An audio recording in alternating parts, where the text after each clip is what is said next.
So hello everyone and good evening सभी को। उम्मीद करता हूँ मेरी वॉइस प्रॉपर आ रही हुई सभी तक। एक बार कंफर्म कर देंगे फिर हम लोग स्टार्ट करते हैं आज का लेक्चर, जो कि रहने वाला है दो। यहाँ पे हम इंपॉर्टेंट टॉपिक्स देखने वाले हैं। ग्रेविटेशन एक चैप्टर है एंड दूसरा है वर्क एंड एनर्जी। दोनों ही आज के ही लेक्चर में करने वाले हैं, ठीक है।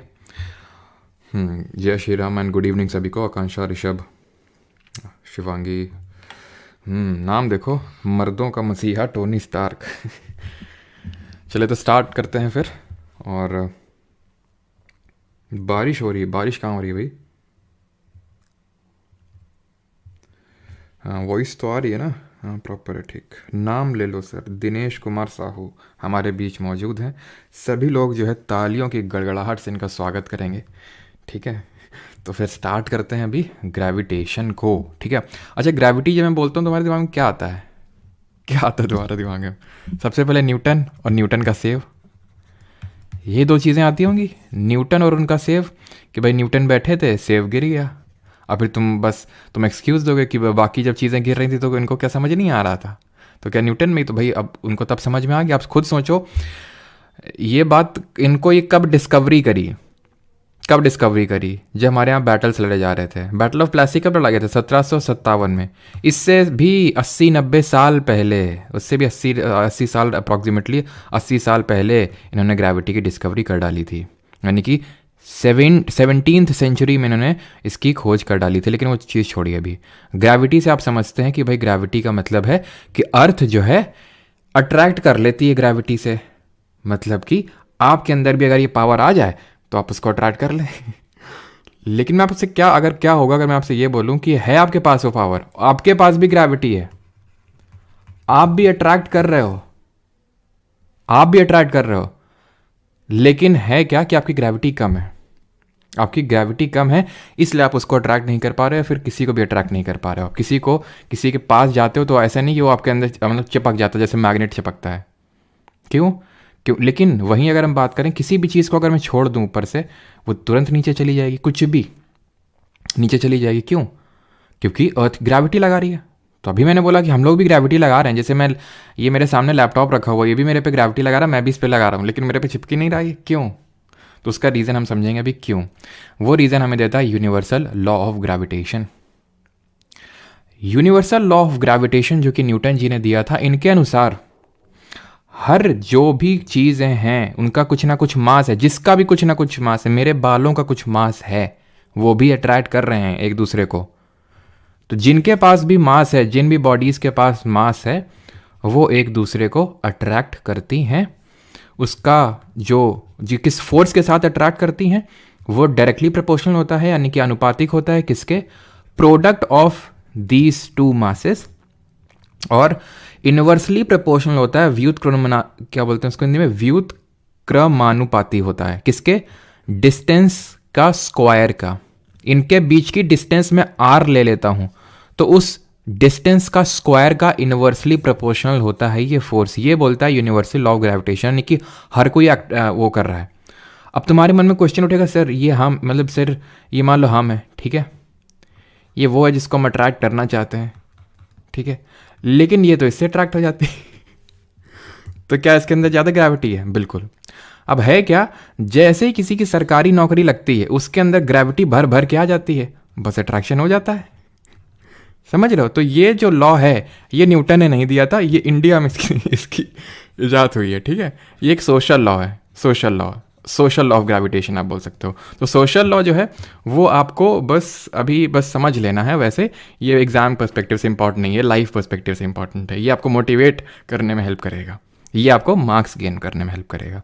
अब ये जब प्रोपोर्शनैलिटी का साइन लगा होता है तो इसको हम हटा के एक कांस्टेंट ऑफ प्रोपोर्शनैलिटी लगा लेते हैं। That constant is called as gravitational constant. इसकी वैल्यू है जी, मतलब ये जी है, उसकी वैल्यू भी हम देखेंगे क्या होती है। लेकिन ये चीज़ आपको पता होनी चाहिए कि इसको हम बोलते हैं ग्रेविटेशनल कांस्टेंट। इसका मतलब है कि हर चीज़ एक दूसरे को अट्रैक्ट कर रही, कुछ भी हो। अब आपके दिमाग में डाउट आ सकता है कि ठीक है चलो हम वो एप्पल वाला ही केस ले लेते हैं कि ठीक है कि एप्पल है और एप्पल ने मतलब ये अट्रैक्ट कर लिया, ठीक है, मतलब अब एप्पल को अट्रैक्ट कर लिया अर्थ ने अपने जो ग्रेविटी है उससे। और अभी मैंने बोला कि भाई ये एप्पल ने भी कुछ ना कुछ ग्रेविटी लगा रहा होगा, क्योंकि मैंने बोला हर चीज़ एक दूसरे पे ग्रेविटी लगा रही है। तो अर्थ क्यों नहीं चिपक गई आके ऊपर एकदम उसके ऊपर, मतलब एप्पल से? या फिर मैंने लैपटॉप को, जैसे मैंने लैपटॉप को अभी छोड़ दो यहाँ पर, ठीक है, नीचे गिर जाएगा। ऐसा क्यों? नहीं तो लैपटॉप वहीं रखा रहा और ज़मीन चपक जाए उससे क्योंकि जो फोर्स है वो डायरेक्टली प्रोपोर्शनल है मास से, यानी जिसका मास ज़्यादा होगा, जिसका मास ज़्यादा होगा वो उसका फोर्स उतना ही ज़्यादा होगा, उसका अट्रैक्शन या फिर उसकी जो ग्रेविटी उतनी ही ज़्यादा होगी। अर्थ का मास बहुत बहुत बहुत बहुत ज़्यादा है एप्पल के कंपैरिजन में। एप्पल का नेग्लिजिबल है, इसलिए एप्पल अट्रैक्ट किया तो उसने, लेकिन इतना नहीं था कि अर्थ को अट्रैक्ट कर सके।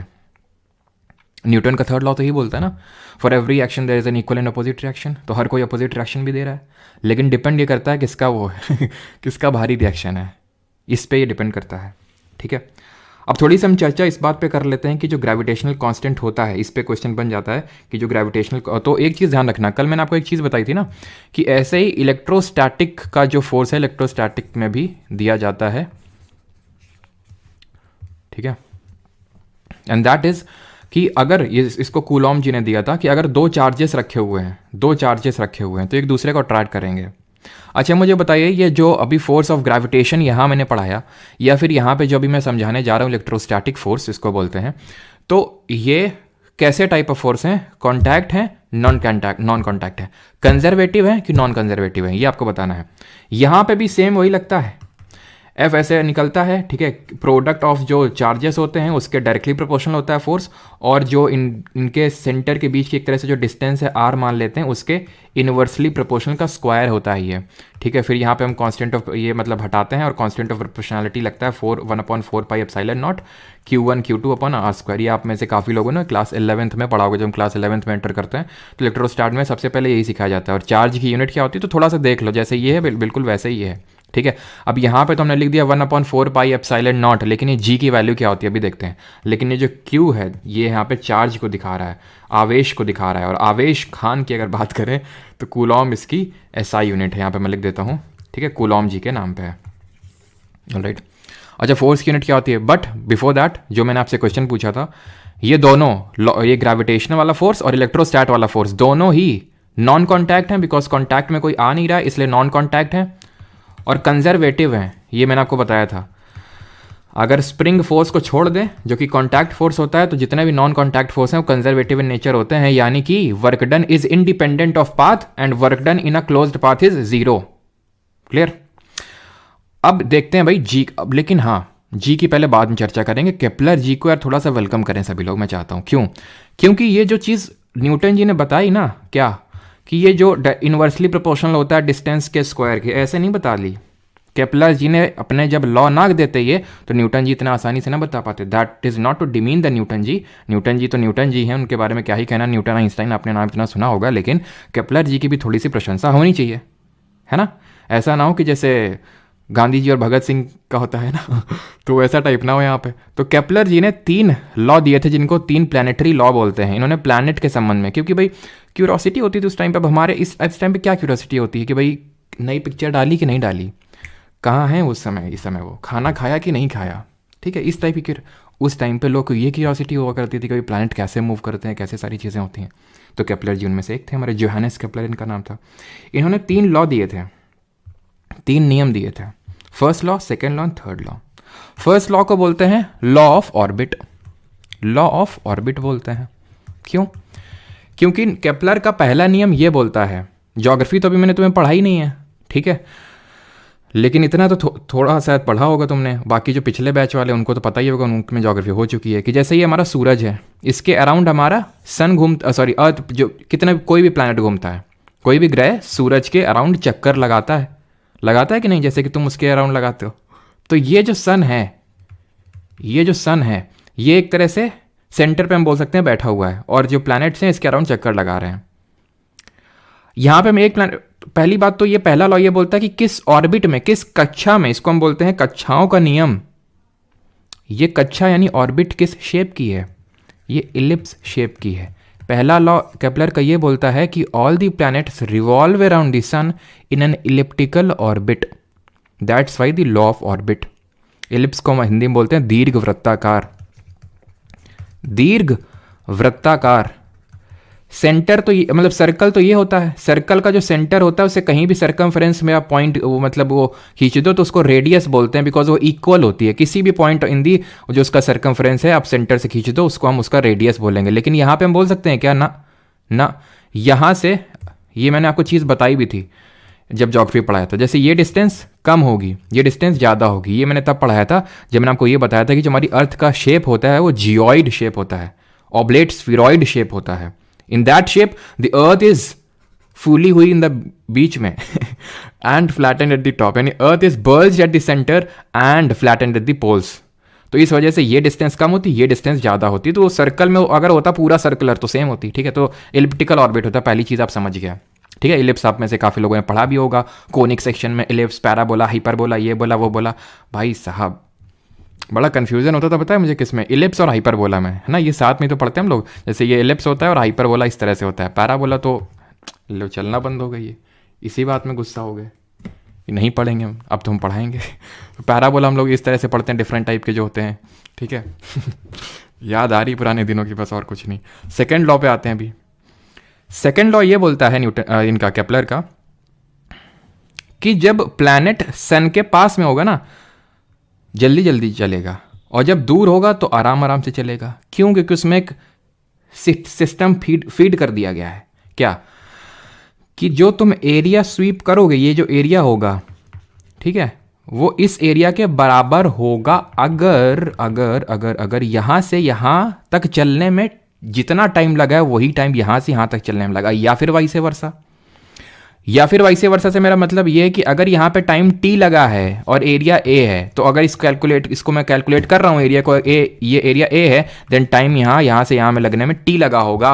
यानी कि अगर दूर होगा तो छोटी डिस्टेंस कवर करेगा, क्योंकि उसको टाइम सेम रखना है, एरिया सेम रखना है। क्लियर? और इसको बोलते हैं लॉ ऑफ एरिया, क्षेत्रफल का नियम। इसको बोलते हैं लॉ ऑफ एरिया, ठीक है, क्षेत्रफल का नियम बोलते हैं। अब थर्ड लॉ पे आते हैं। थर्ड लॉ क्या बोलता है? तो पहले सेकंड लॉ को थोड़ा सा एक्सप्लेन कर देंगे आपको, या फिर चलो थर्ड लॉ पहले बता दें फिर आते हैं। थर्ड लॉ को बोलते हैं लॉ ऑफ टाइम पीरियड, आप समझ सकते हो, लॉ ऑफ टाइम पीरियड। ये कनेक्टेड ही है सेकंड लॉ से। ये बोलता है कि जितना दूर होगा प्लैनेट सन से, जितना उतना ही ज्यादा टाइम लेगा उसको रिवॉल्व करने में। लेकिन केपलर ने बोला ऐसे सीधे सीधे मत लिख दो, ठीक है। मतलब इन्होंने बोला, केपलर जी ने, ऐसे एकदम इतना भी डायरेक्टली प्रोपोर्शनल नहीं होता, इतना भी एक्यूरेट नहीं होता T directly proportional to r. है तो यही डायरेक्टली प्रोपोर्शनल ही है, लेकिन T square is directly proportional to the r cube. Example आपको समझाते हैं कैसे। ये बताओ मुझे, जो लोग पढ़ चुके हैं ज्योग्राफी, मरकरी यानी बुध, या फिर नेपच्यून यानी कि वरुण, किसको अरुण बोलेंगे कि वरुण? वरुण है ना ये, नेपच्यून हिंदी में।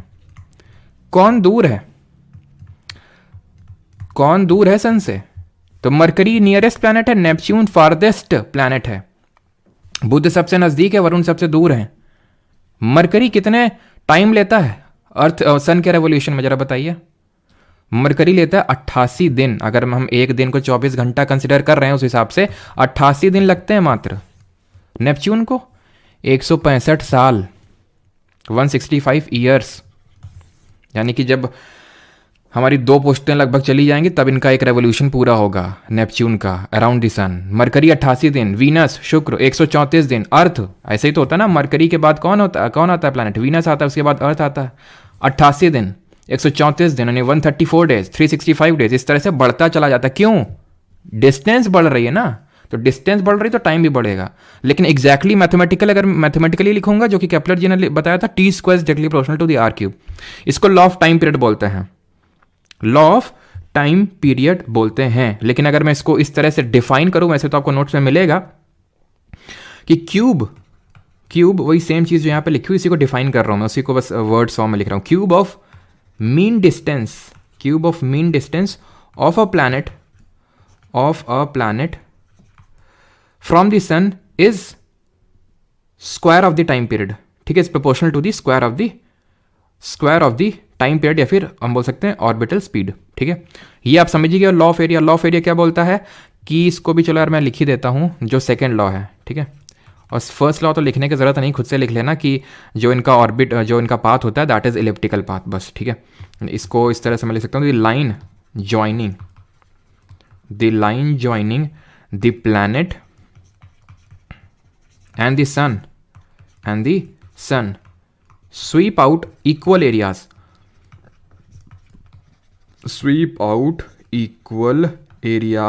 in equal interval of time। यही तो मैंने आपको समझाया था, interval of time.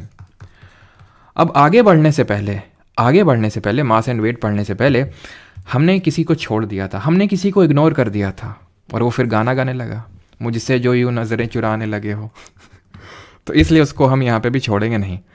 Capital G, जिसको कि ग्रेविटेशनल कांस्टेंट हम बोलते हैं, इस पे क्वेश्चन आ चुके हैं अभी रिसेंटली आपके एसएससी एग्जाम में। क्वेश्चन क्या पूछा है? क्वेश्चन ग्रेविटेशनल कांस्टेंट, इसने क्वेश्चन ये पूछा एसएससी ने, इसकी वैल्यू कितनी होती है, ठीक, किसने डिस्कवर किया था वैल्यू को, इसकी एसआई यूनिट क्या होती है, एक तरह से यूनिट क्या होती है इसकी। तो सबसे पहले बात कर लेते हैं इसकी वैल्यू कितनी होती है। कैलकुलेट करके हमें नहीं देखना कि कितनी क्या वैल्यू होती है। 6.67 इंटू 10⁻⁻11, और यूनिट भी यहीं पे मैं लिख देता हूँ, चिपका देता हूँ साथ में, क्योंकि फिर नहीं लिखूंगा तो फिर गलत बात है। वो न्यूटन मीटर स्क्वायर पर केजी स्क्वायर, अभी निकाल के भी मैं आपको दिखा दूंगा। डिस्कवर अगर बात करें, ये इंपॉर्टेंट है, 1798 में हेनरी कैवेंडिश, CGL 2022 और 23 दोनों पूछा ये, हेनरी कैवेंडिश 1798, ठीक। और अगर हम यहाँ पे बात करें, क्या बात करें, हाँ किसकी यूनिट अभी निकाल के मुझे आपको बतानी, तो F = G m1m2/r² लिखा था अभी मैंने। F की यूनिट क्या होती है? न्यूटन। G की निकालनी है, M मास की होती है kg, तो kg स्क्वायर, और R का मतलब है डिस्टेंस की मीटर, और मीटर स्क्वायर हो जाएगा बिकॉज स्क्वायर लगा हुआ है। तो newton metre square upon kg square, उसी को बोल देते हैं न्यूटन मीटर स्क्वायर पर kg स्क्वायर। तो ये कैपिटल G की वैल्यू हो गई। अभी स्मॉल g और कैपिटल G दोनों अलग हैं, जैसे कि पार्ले जी और AG दोनों में अंतर है, ठीक है। तो वो अभी हम डिफरेंस देखेंगे, बताने को तो अभी मैं बता सकता हूँ, वो भी तब भी आप समझ जाओगे, लेकिन क्यों ना थोड़ा सा पहले मास और वेट का कॉन्सेप्ट पढ़ लें। पहले ये बताइए कि किसी को यहाँ तक कोई डाउट तो नहीं है, देन हम आगे बढ़ते हैं। क्या जान करंट अफेयर में आएगी? क्या चीज़ जान करंट अफेयर? जनवरी करंट अफेयर्स अभी संडे क्लास होगी, और एक चीज़ सैटरडे को आप लोगों की कल फ्राइडे है ना, थर्सडे, तो कल आप लोगों की क्लास होगी, साउंड चैप्टर होगा आपका। फ्राइडे को क्लास नहीं होगी, सैटरडे को क्लास होगी। स्टैटिक जीके का एक टॉपिक करेंगे एंड दैट इज सेंसस एकमात्र स्टैटिक जीके टॉपिक में जो पिछले बैच में नहीं करवाया था, तो कॉमन ही हो जाएगा, और बिकॉज डिमांड भी आ रही थी, है ना, तो मतलब काफ़ी सारे लोग डिमांड भी कर रहे हैं, तो सेंसस हम लोग कर लेंगे, ठीक है, क्लियर है, नो डाउट। IB Tier 2 के लिए बैच स्टार्ट करो। भाई बैच नहीं स्टार्ट करेंगे, जो है यूट्यूब पे ही आएगा फ्री, ठीक है, कोशिश करते हैं टाइम निकाल के, जो भी आएगा यूट्यूब पे ही आएगा। तो difference between mass and weight, तो मास और वेट, मास को बोलते हैं हिंदी में द्रव्यमान, ठीक है, द्रव्यमान बोलते हैं, और वेट को बोलते हैं भार, द्रव्यमान और भार। बताइए मास के रिगार्डिंग क्या आपने कल सीखा था, जल्दी से खुद से रिकॉल करिए, मास में रिगार्डिंग मैंने आपको कल बताया था, याद करिए, न्यूटन की गति का पहला नियम, फर्स्ट लॉ ऑफ न्यूटन। कुछ याद आया आपको कि भाई जो मास है वो इनर्शिया है। मास क्या है? मास आपका इनर्शिया है। दैट मीन, अभी रुक जाओ, ठीक है, अभी फिर बाद में पूछना फिर ये चीज़। चलो, तो ये मास आपका इनर्शिया होता है, और ये जो होता है ये किसी बॉडी का कांस्टेंट होता है। Constant in the sense, constant का मतलब ये नहीं कि जैसे मेरा मास अगर कुछ फॉर एग्जांपल 60 kg है, दैट मीन्स कि मेरा जो मास है हमेशा 60 kg रहेगा, ठीक है। मैं खाना खाऊंगा, मोटा हो जाऊंगा तो बढ़ेगा, पतला हो जाऊंगा तो कम हो जाएगा। मेरा कहने का मतलब है मैं कहीं भी चले जाऊँ, कहीं भी ब्रह्मांड में कहीं चला जाऊँ, चांद में चला जाऊँ, स्पेस में चला जाऊँ, किसी और प्लैनेट में चला जाऊँ, मास कांस्टेंट रहेगा, but weight not constant. Weight constant नहीं रहेगा। वेट है क्या? वेट फोर्स है। वेट फोर्स है, वो फोर्स जिससे कि अर्थ हमारी किसी चीज़ को अट्रैक्ट करती है, किसी मास को अट्रैक्ट करती है, अपने पास बुलाती है, आ जाओ मेरे पास, ठीक है, ये है। अब किस एक्सेलरेशन के साथ बुलाती है? फोर्स क्या होता है? फोर्स न्यूटन का second law, mass into acceleration, द्रव्यमान गुणित त्वरण, यहाँ पे एक्सेलरेशन की जगह क्या रखेंगे, क्योंकि ग्रेविटी है वहाँ पे, जो फोर्स लग रहा है कि वो ग्रेविटी की वजह से लग रहा है, एक्सेलरेशन ड्यू टू ग्रेविटी, यानी कि यहाँ पे m इंटू जी, तो ये हो जाएगा आपका वेट। वेट एक तरह का फोर्स ही है, वेट एक तरह का फोर्स ही है, बिकॉज हमें पता है कि अर्थ जो है हर चीज़ को, हर ऑब्जेक्ट को एक सर्टेन फोर्स से अट्रैक्ट करती है अपनी तरफ, और वो डिपेंड करता है उसके मास और उस ग्रेविटी, लग रही ग्रेविटी पे। मास कांस्टेंट होता है हर जगह, बट ग्रेविटी डिफर करती है। अब हम यहाँ पर क्या इतनी जल्दी जल्दी आज क्या स्लाइड लगी हुई थोड़ा टाइम नहीं मिल रहा है हाथ खोलने का, चलो तो अब हाथ खोल लेते हैं थोड़ा। तो मास इनटू ग्रेविटी, ठीक है। अब ग्रेविटी वैरी कर सकती है, तो हम पढ़ लेते हैं भाई variation in gravity. Variation in gravity यानी कि जो गुरुत्वाकर्षण बल है उसमें किस किस तरह से तब्दीलियां होती हैं। देखो, पहला, gravity is more in poles, gravity जो है is more in poles than in equator, than in equator. Equator और पोल्स तो सभी को पता है ना। इक्वेटर का मतलब है ये अर्थ के इधर पे, सेंटर पे, भूमध्य रेखा पे, ज्योग्राफी पढ़ेंगे तो कायदे से समझ में आएगा आपको। ये पोल्स हैं, ध्रुव हैं, ध्रुव, ठीक है। यानी कि यहाँ पे ग्रेविटी ज़्यादा होगी पोल्स पे, और उसका भी रीज़न है क्योंकि यहाँ पे सर रेडियस कम होती है। पिछले बैच वालों को तो ढंग से समझ में आएगा क्योंकि वो चीज़ पढ़ चुके हैं कि भाई यहाँ पे ये जो चीज़, ये जो डिस्टेंस है वह समझ लो, ठीक है, इतने भी कोई रॉकेट साइंस नहीं। ये जो डिस्टेंस है वो कम है, ये जो डिस्टेंस है वो ज़्यादा है, इसलिए ग्रेविटी पोल्स में ज़्यादा होगी, इक्वेटर में कम होगी। दूसरा, ग्रेविटी जो है, ग्रेविटी डिक्रीजेज विद ऑल्टीट्यूड, यानी कि ऊपर हाइट बढ़ाएंगे ना, तो जो ग्रेविटी है वो कम हो जाएगी। Gravity decreases with altitude, with altitude. यहां तक की ध्यान रखिए कि जो आप जीवित है ना, पहले इसको धन्यवाद करिए ग्रेविटी को। क्यों मैंने बोला इसको ग्रेविटी को धन्यवाद किए, और क्यों, अगर ग्रेविटी नहीं रहेगी तो हम एग्जिस्ट कर ही नहीं सकते हैं, कमेंट में बताइए। तीसरा, gravity in moon is 1/6 of earth, gravity in moon is 1/6 of what, of earth's gravity, earth's gravity। अब जो अर्थ की ग्रेविटी है स्मॉल g, इसकी वैल्यू होती है 9.8 मीटर पर सेकेंड स्क्वायर। कल भी मैंने क्लास में बताया था ये चीज़ आपको, जिसको कि अप्रॉक्सीमेटली हम कितना ले लेते हैं, 10 मीटर पर सेकेंड स्क्वायर ले लेते हैं न्यूमेरिकल सॉल्व करने के लिए। कैपिटल जी अलग है, वो अभी हमने देखा था 6.67 × 10⁻11 न्यूटन मीटर स्क्वायर पर kg स्क्वायर, वो, और ये जी में अलग है। ये जी, ए जी, मतलब ये जी जो है ये वैरी करता है, पोल्स में ज़्यादा होगा, इक्वेटर में कम होगा, ऑल्टीट्यूड के साथ डिक्रीज होगा। ग्रेविटी मून की, जो मून की होती है वो कम है। ये यूनिवर्स में कांस्टेंट है, it is the universal gravitational constant. कहीं भी चले जाओ ये कांस्टेंट रहेगा, इसकी वैल्यू वैरी नहीं करेगी, चेंज नहीं होगी, ठीक। और अभी जो मैंने आपसे क्वेश्चन पूछा था कि क्यों हम एग्जिस्ट नहीं करेंगे अगर ग्रेविटी नहीं होगा, उसका रीज़न है कि जो हमारा एटमॉस्फियर है, जो वायुमंडल है, उसको होल्ड करके ग्रेविटी नहीं रख रखा है। चांद पे चले जाओ, ऑक्सीजन का मास लेके जाना पड़ेगा, या फिर किसी और प्लेनेट में, क्यों, क्योंकि ग्रेविटी कम है, एटमॉस्फियर टिकता ही नहीं है वहाँ पे, ठीक है, जो भी थोड़ा बहुत है भी वो टिकता ही नहीं है। तो 1/6 है अर्थ में, अर्थ के कंपैरिजन में मून की ग्रेविटी। यानी कि अगर मैं बोलूं कि आपका, यानी कि अगर मैं आपका बोलूं कि जो आपका वेट है, ठीक है, जो वेट है यहाँ पे 60 न्यूटन है, तो भाई वेट इन, अगर मैं बात करूं अर्थ, ठीक है, वेट इन अर्थ, तो भाई वेट इन मून कितना होगा, वेट इन मून कितना होगा, सिंपल सी बात है भाई। वेट होता है, वेट दो चीज़ों पे डिपेंड करता है, mass into gravity, mass constant, gravity यहाँ पे चेंज हो रही, ग्रेविटी 1/6 हो रही है, 1/6 हो रही है, तो वेट भी 1/6 हो जाएगा, यानी कि 10 न्यूटन यहाँ पे जो वेट है वो निकल के आ जाएगा। क्लियर, आगे बढ़ें, बढ़ लेते हैं, थ्रस्ट पे आते हैं। थ्रस्ट क्या होता है, थ्रस्ट को हिंदी में बोलते हैं प्रमोद, प्रमोद नहीं प्रणोद, ठीक है, प्रणोद बोलते हैं इसको हिंदी में। ये होता क्या है, कुछ नहीं, फोर्स ही है, फोर्स का एक टाइप है बस। फोर्स को अगर परपेंडिकुलरली लगा दो ना, लंबवत तरीके से लगा दो, बस हो गया थ्रस्ट। परपेंडिकुलरली अगर लगा दो तो है चीज़ फोर्स ही, लेकिन बस आपको उसको एक डायरेक्शन, मतलब 90 डिग्री का अगर आपका वो एंगल बन रहा है जहाँ पे लगा रहे हो फोर्स, तो उसको थ्रस्ट बोल देते हैं। जैसे कि यहाँ पे आप देख रहे हो कि जो नेल है उसको इस तरह से परपेंडिकुलरली इंसर्ट किया जा रहा है। यूनिट क्या हो जाएगी जरा बताइए जल्दी से,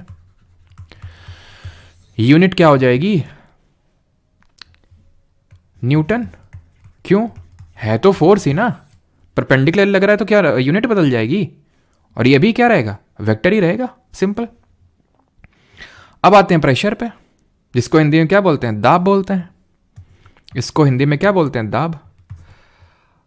अब प्रेशर पता है क्या होता है? दाब होता है, प्रेशर होता है। प्रेशर आप बोलते हो कि भाई बहुत प्रेशर है, पढ़ाई का प्रेशर, ये प्रेशर वो प्रेशर, हर चीज़ प्रेशर लगा रही है।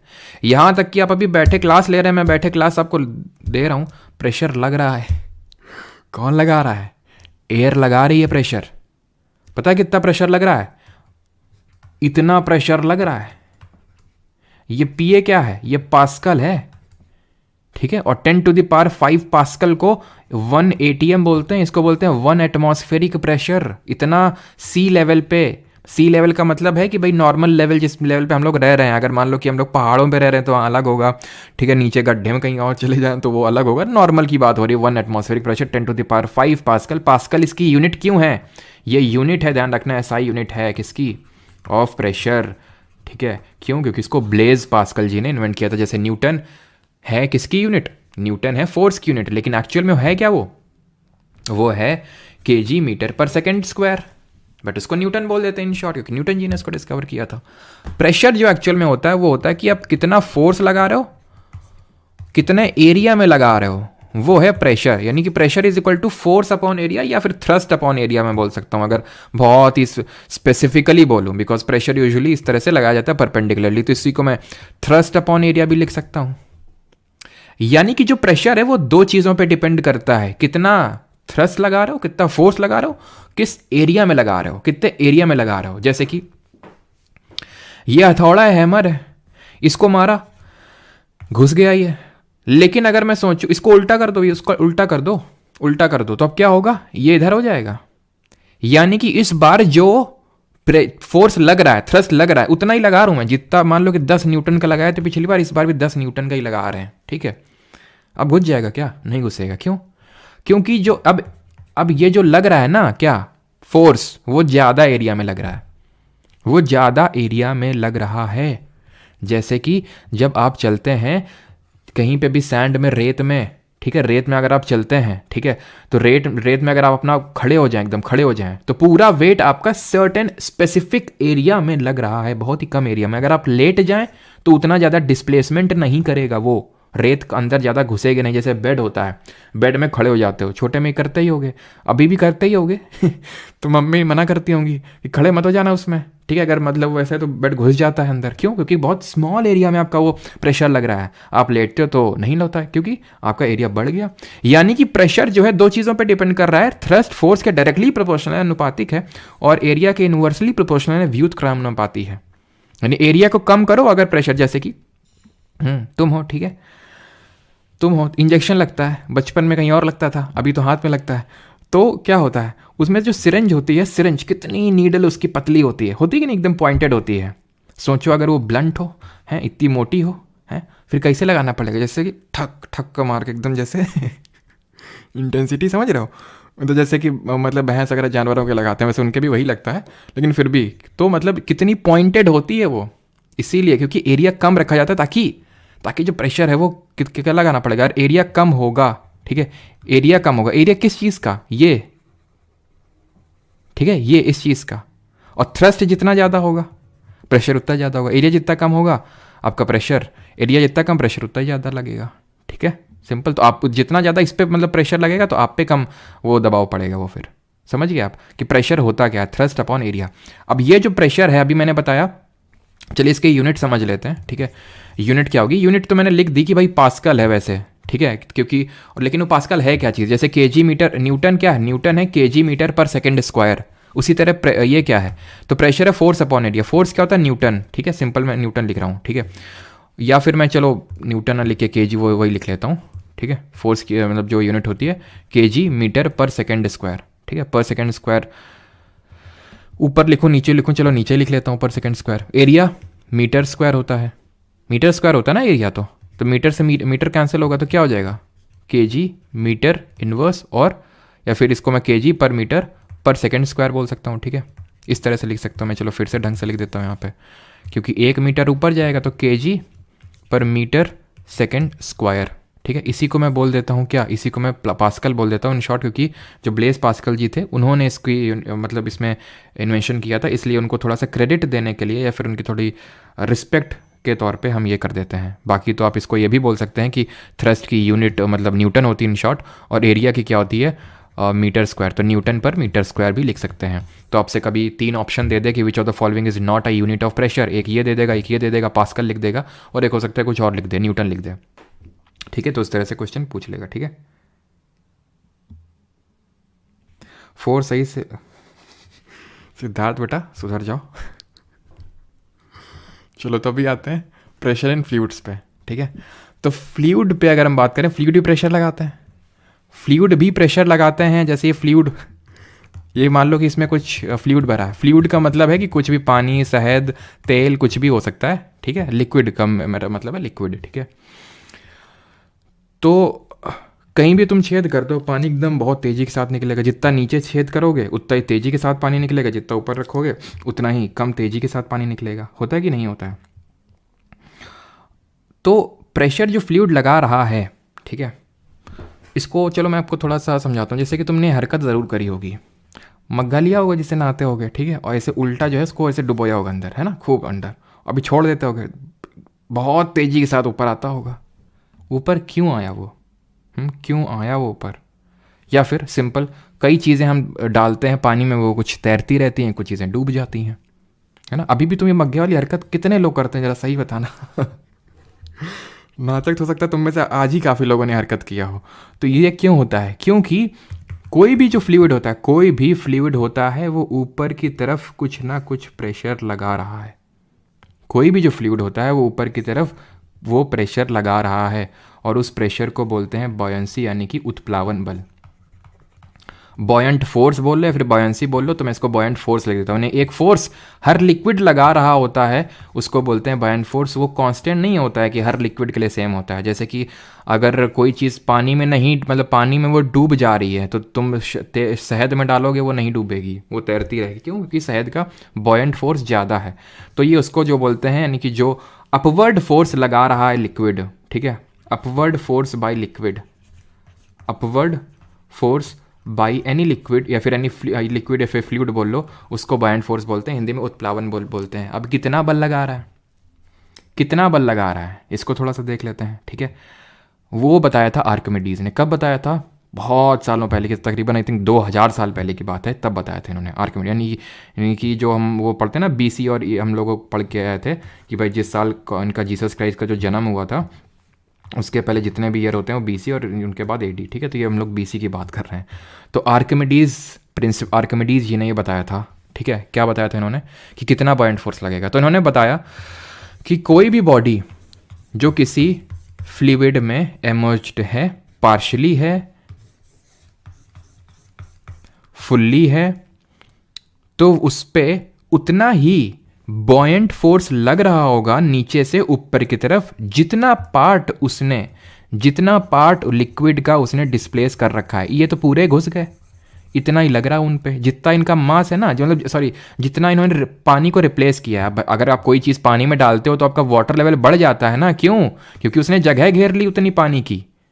जितनी जगह घेरी उसका कुछ मास होगा, वही लग रहा है। बस यही बोला था आर्किमिडीज जी ने, यही बोला था। हमें इसमें ज़्यादा डीप में जाने की ज़रूरत नहीं, बस आपको इतना समझने की ज़रूरत है। यही कारण है कि हम बोलते हैं, जैसे कि फॉर एग्जांपल अगर मैंने कोई आइस जो डाली, ठीक है, ये मान लो कि पानी है, पानी में मैंने बर्फ़ डाल दी, ठीक है। तो बर्फ़ पिघलने के बाद इसका जो वाटर लेवल है राइज हो जाएगा, ठीक है, सिंक कर जाएगा, मतलब नीचे चला जाएगा, या फिर सेम रहेगा, बराबर रहेगा, वाटर लेवल में कोई चेंज नहीं होगा। क्या होगा बताइए जल्दी से। और एक चीज़ कि जैसे मान लेते हैं कि ये आगे जगह नहीं है, कोई नहीं, तो मान लेते हैं कि ये आपका रिवर है, ठीक है। ये रिवर का पानी है जो मैंने लाल लाल ऐसे ड्रॉ किया है। अब मैं कुछ ग्रीन ले लेता हूँ, ठीक है। ये है आपका ओशन का वाटर, ठीक है, ओशन वाटर है। मान लेते हैं एक जहाज़ है, ये एक जहाज़ है, ठीक है। ये जहाज़ जो है अभी कहाँ चल रहा है, ये जहाज़ चल रहा है अभी ये नदी के पानी में, अभी ये एंटर किया समुद्र के पानी में, इसका जो लेवल है वो बढ़ेगा घटेगा सेम रहेगा क्या रहेगा? तो इस केस में तो आंसर सेम रहेगा। क्यों? क्योंकि जब हमने इसको डुबोया होगा तो इसने कुछ ना कुछ, मान लो कि जब हमने जैसे डुबोया तो वाटर क्या हुआ होगा, इसने वाटर लेवल रेज हुआ होगा, इनिशियली वाटर लेवल रेज हुआ होगा, इनिशियली जब मैंने उसको डाला तब। लेकिन आप सोचो इतनी जगह इसने ऑक्यूपाई कर ली थी तभी तो वाटर लेवल रेज हुआ था उतना ही लेवल का। लेकिन जब ये पिघलेगी, जब पिघलेगी, पिघल के क्या बनेगा? पानी। और इस चीज़ को जो इसने एक तरह से जगह ले रखी थी उसको फिल कर देगी, यानी वाटर लेवल उतना का उतना ही रहेगा। इसकी बात करें तो क्योंकि जो रिवर वाटर होता है, इसकी जो रिवर वाटर में डेंसिटी अभी आप पढ़ते हैं डेंसिटी क्या होता है, डेंसिटी कम होती है। क्यों? क्योंकि इसमें सॉल्ट वगैरह नहीं होते हैं, लवण नहीं होते हैं। लेकिन इसमें जो डेंसिटी होती है इसकी ज़्यादा होती है क्योंकि इसमें लवण होते हैं, यानी सॉल्ट्स होते हैं, डेंसिटी ज़्यादा होती है। अब अगर इसकी डेंसिटी कम है रिवर वाटर की तो कम बॉयंट फोर्स लगेगा, कम बॉयंट फोर्स लगेगा तो ज़्यादा धंसेगा, नीचे ज़्यादा रहेगा। लेकिन जब ज़्यादा डेंसिटी है तो ज़्यादा बॉयंट फोर्स लगेगा, ज़्यादा बॉयंट फोर्स लगेगा तो ऊपर हो जाएगा, इसका लेवल ऊपर हो जाएगा इसका। क्लियर है ये चीज़ सभी को? ठीक है। और वो कई सारे क्वेश्चन पूछते हैं कि क्यों, जैसे मान लो कि आपकी नीडल है, आयरन नेल लो, उसको ऐसे परपेंडिकुलरली डाल दो या फिर किसी भी एंगल में डाल दो, बस वो पैरेलली नहीं होना चाहिए, डूब जाएगी आपकी नेल, आपकी आयरन नेल डूब जाएगी। क्यों डूब जाएगी? लेकिन अगर आप उसको इस तरह से, आपने हो सकता है एक्सपेरिमेंट किया हो कि भाई जो फोम में नीडल रख दो और फोम को बहुत ही जेंटली प्लेस कर दो, धीरे धीरे धीरे फोम क्या हो जाएगा, वो भारी होता जाएगा, वो डूब जाएगा और इस तरह से जो नेल है वो तैरती रहेगी। ये मैंने एक्सपेरिमेंट किया था इसलिए आज भी मुझे याद है। ठीक है। तो ये तैरती क्यों रहेगी? क्योंकि इस पे बॉयंट फोर्स हर एक पार्ट में लग रहा है। याद करिए प्रेशर वाला कॉन्सेप्ट हर उसमें लग रहा है, तो ये तैरती रहेगी। लेकिन जब आपने इस तरह से नेल को डाला ना तो इतना ही पार्ट में लग रहा था, इतना ही पार्ट में लग रहा था। इसका जो वेट था मैंने क्या बताया था, उतना ही बॉयंट फोर्स लगता है जितना आपने पानी रिप्लेस किया हो। अब इसने तो बहुत ही कम पानी रिप्लेस किया होगा, इतने में तो बहुत ही कम पानी रिप्लेस किया होगा, तो इसलिए उस पर उतना ज़्यादा बॉयंट फोर्स नहीं लगेगा। नहीं समझ में आ रहा तो छोड़ो, आगे बढ़ो। रिलेटिव डेंसिटी क्या होती है, पहले डेंसिटी समझ लेते हैं। डेंसिटी क्या चीज़ होती है? डेंसिटी होती है मास अपॉन वॉल्यूम, यानी किसी चीज़ का द्रव्यमान अपॉन उसका आयतन, ये होता है डेंसिटी का फॉर्मूला। तो इसकी अगर मैं यूनिट की बात करूंगा तो यूनिट मास की केजी होती, वॉल्यूम की मीटर क्यूब। तो क्या आंसर हो जाएगा इसका? केजी पर मीटर क्यूब। और मुझे जल्दी से बताइए कि ये स्केलर क्वांटिटी होगी या फिर वेक्टर क्वांटिटी होगी अगर मैं डेंसिटी की बात करूं तो। ठीक है। अब बात करते हैं रिलेटिव डेंसिटी की, कि रिलेटिव डेंसिटी क्या चीज़ है। तो रिलेटिव डेंसिटी का मतलब है किसी रिलेटिव, जैसे कि अगर मैंने बोला कि मैं अमीर हूँ, ठीक है, जैसे मैंने आपको पहले भी एग्जांपल दिया, तो मैं किसी से रिलेट करके बता रहा हूँ कि भाई मैं उससे अमीर हूँ लेकिन इससे गरीब हूँ, यानी कि हम किसी को एक रेफरेंस पॉइंट मान रहे हैं। तो रिलेटिव जो डेंसिटी होती है, इन शॉर्ट आरडी में लिख रहा हूँ यहाँ पे, it is the density of a substance, density of a substance, किसी सब्सटेंस की डेंसिटी ले लो, upon density of water, water यानी पानी का घनत्व ले लो, घनत्व बोलते हैं इसको, ठीक है, डेंसिटी को। तो डेंसिटी ऑफ वाटर, इसकी यूनिट क्या होगी जल्दी से बताइए, इसकी यूनिट क्या होगी? तो ये बताना, डेंसिटी की तो मैंने बता दी, ठीक है, तो ये भी तो डेंसिटी है एक तरह से, तो इसकी यूनिट की भी क्या होगी जल्दी से बताओ, लिख दो। तो यहाँ पे जो डेंसिटी होगी वो स्केलर क्वांटिटी होगी, ठीक है। अब यहाँ तक किसी कोई डाउट तो नहीं है, पूछ लेगा। और मैं देखता हूँ भाई कि कितने लोगों का आंसर आता है।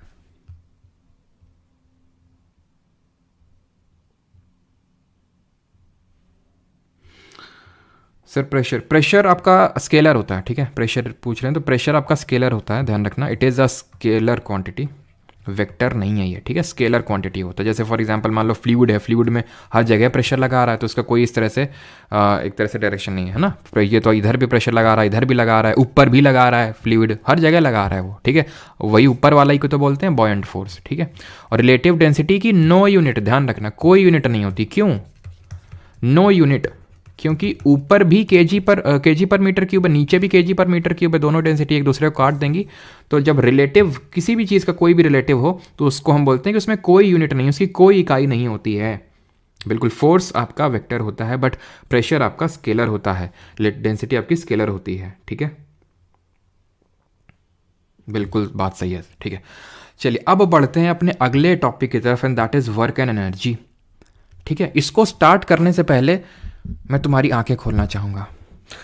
तुमको लग रहा होगा तुमने बहुत पढ़ाई करी आज ना, बैठे रहे कुर्सी पे, गए ठीक है लाइब्रेरी में, तुम पहले लाइब्रेरी में हो, ठीक है, तुम सुबह आए लाइब्रेरी में, ठीक है, तुम पढ़ रहे हो, तुम गए थोड़ी कॉफ़ी पिए, तुम गए थोड़ा सा टहल के आए, फिर पढ़ ही रहे हो रात मतलब अभी तक, ठीक है।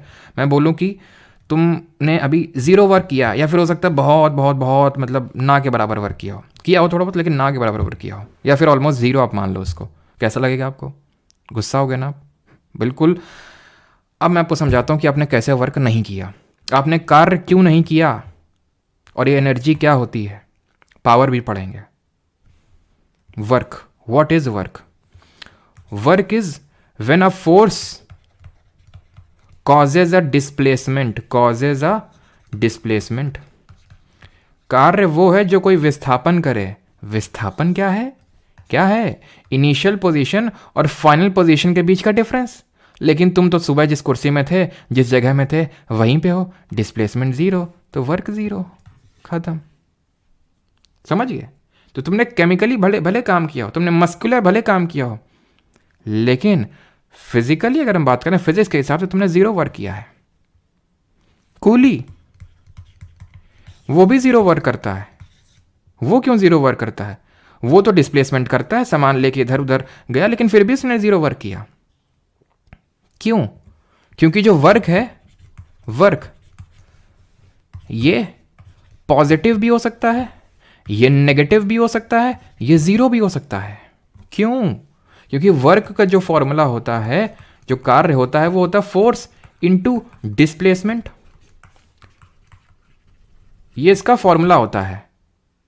बल गुणित विस्थापन, ये होता है कार्य। अगर मैं एकदम प्रिसाइजली लिखूं ना, अब क्योंकि तुमने ट्रिग्नोमेट्री तो पढ़ी होगी थोड़ी बहुत, तो इतना तो समझ ही सकते हो कि अगर मैं लिख रहा हूं इसका स्केलर प्रोडक्ट, इसको इस तरह से लिखते हैं। अगर एकदम प्रिसाइजली मैं बात करूं तो एफ डॉट एस, ठीक है। अब इस स्केलर प्रोडक्ट को मैं खोलूंगा ना, तो एफ एस कॉस थीटा आएगा। ये बात समझ में आई तो ठीक, नहीं तो इसको रट्टा मारो जिंदाबाद। Work is equal to force into displacement, ठीक है। अब कॉस थीटा वाली बात पता है मैंने क्यों बताई?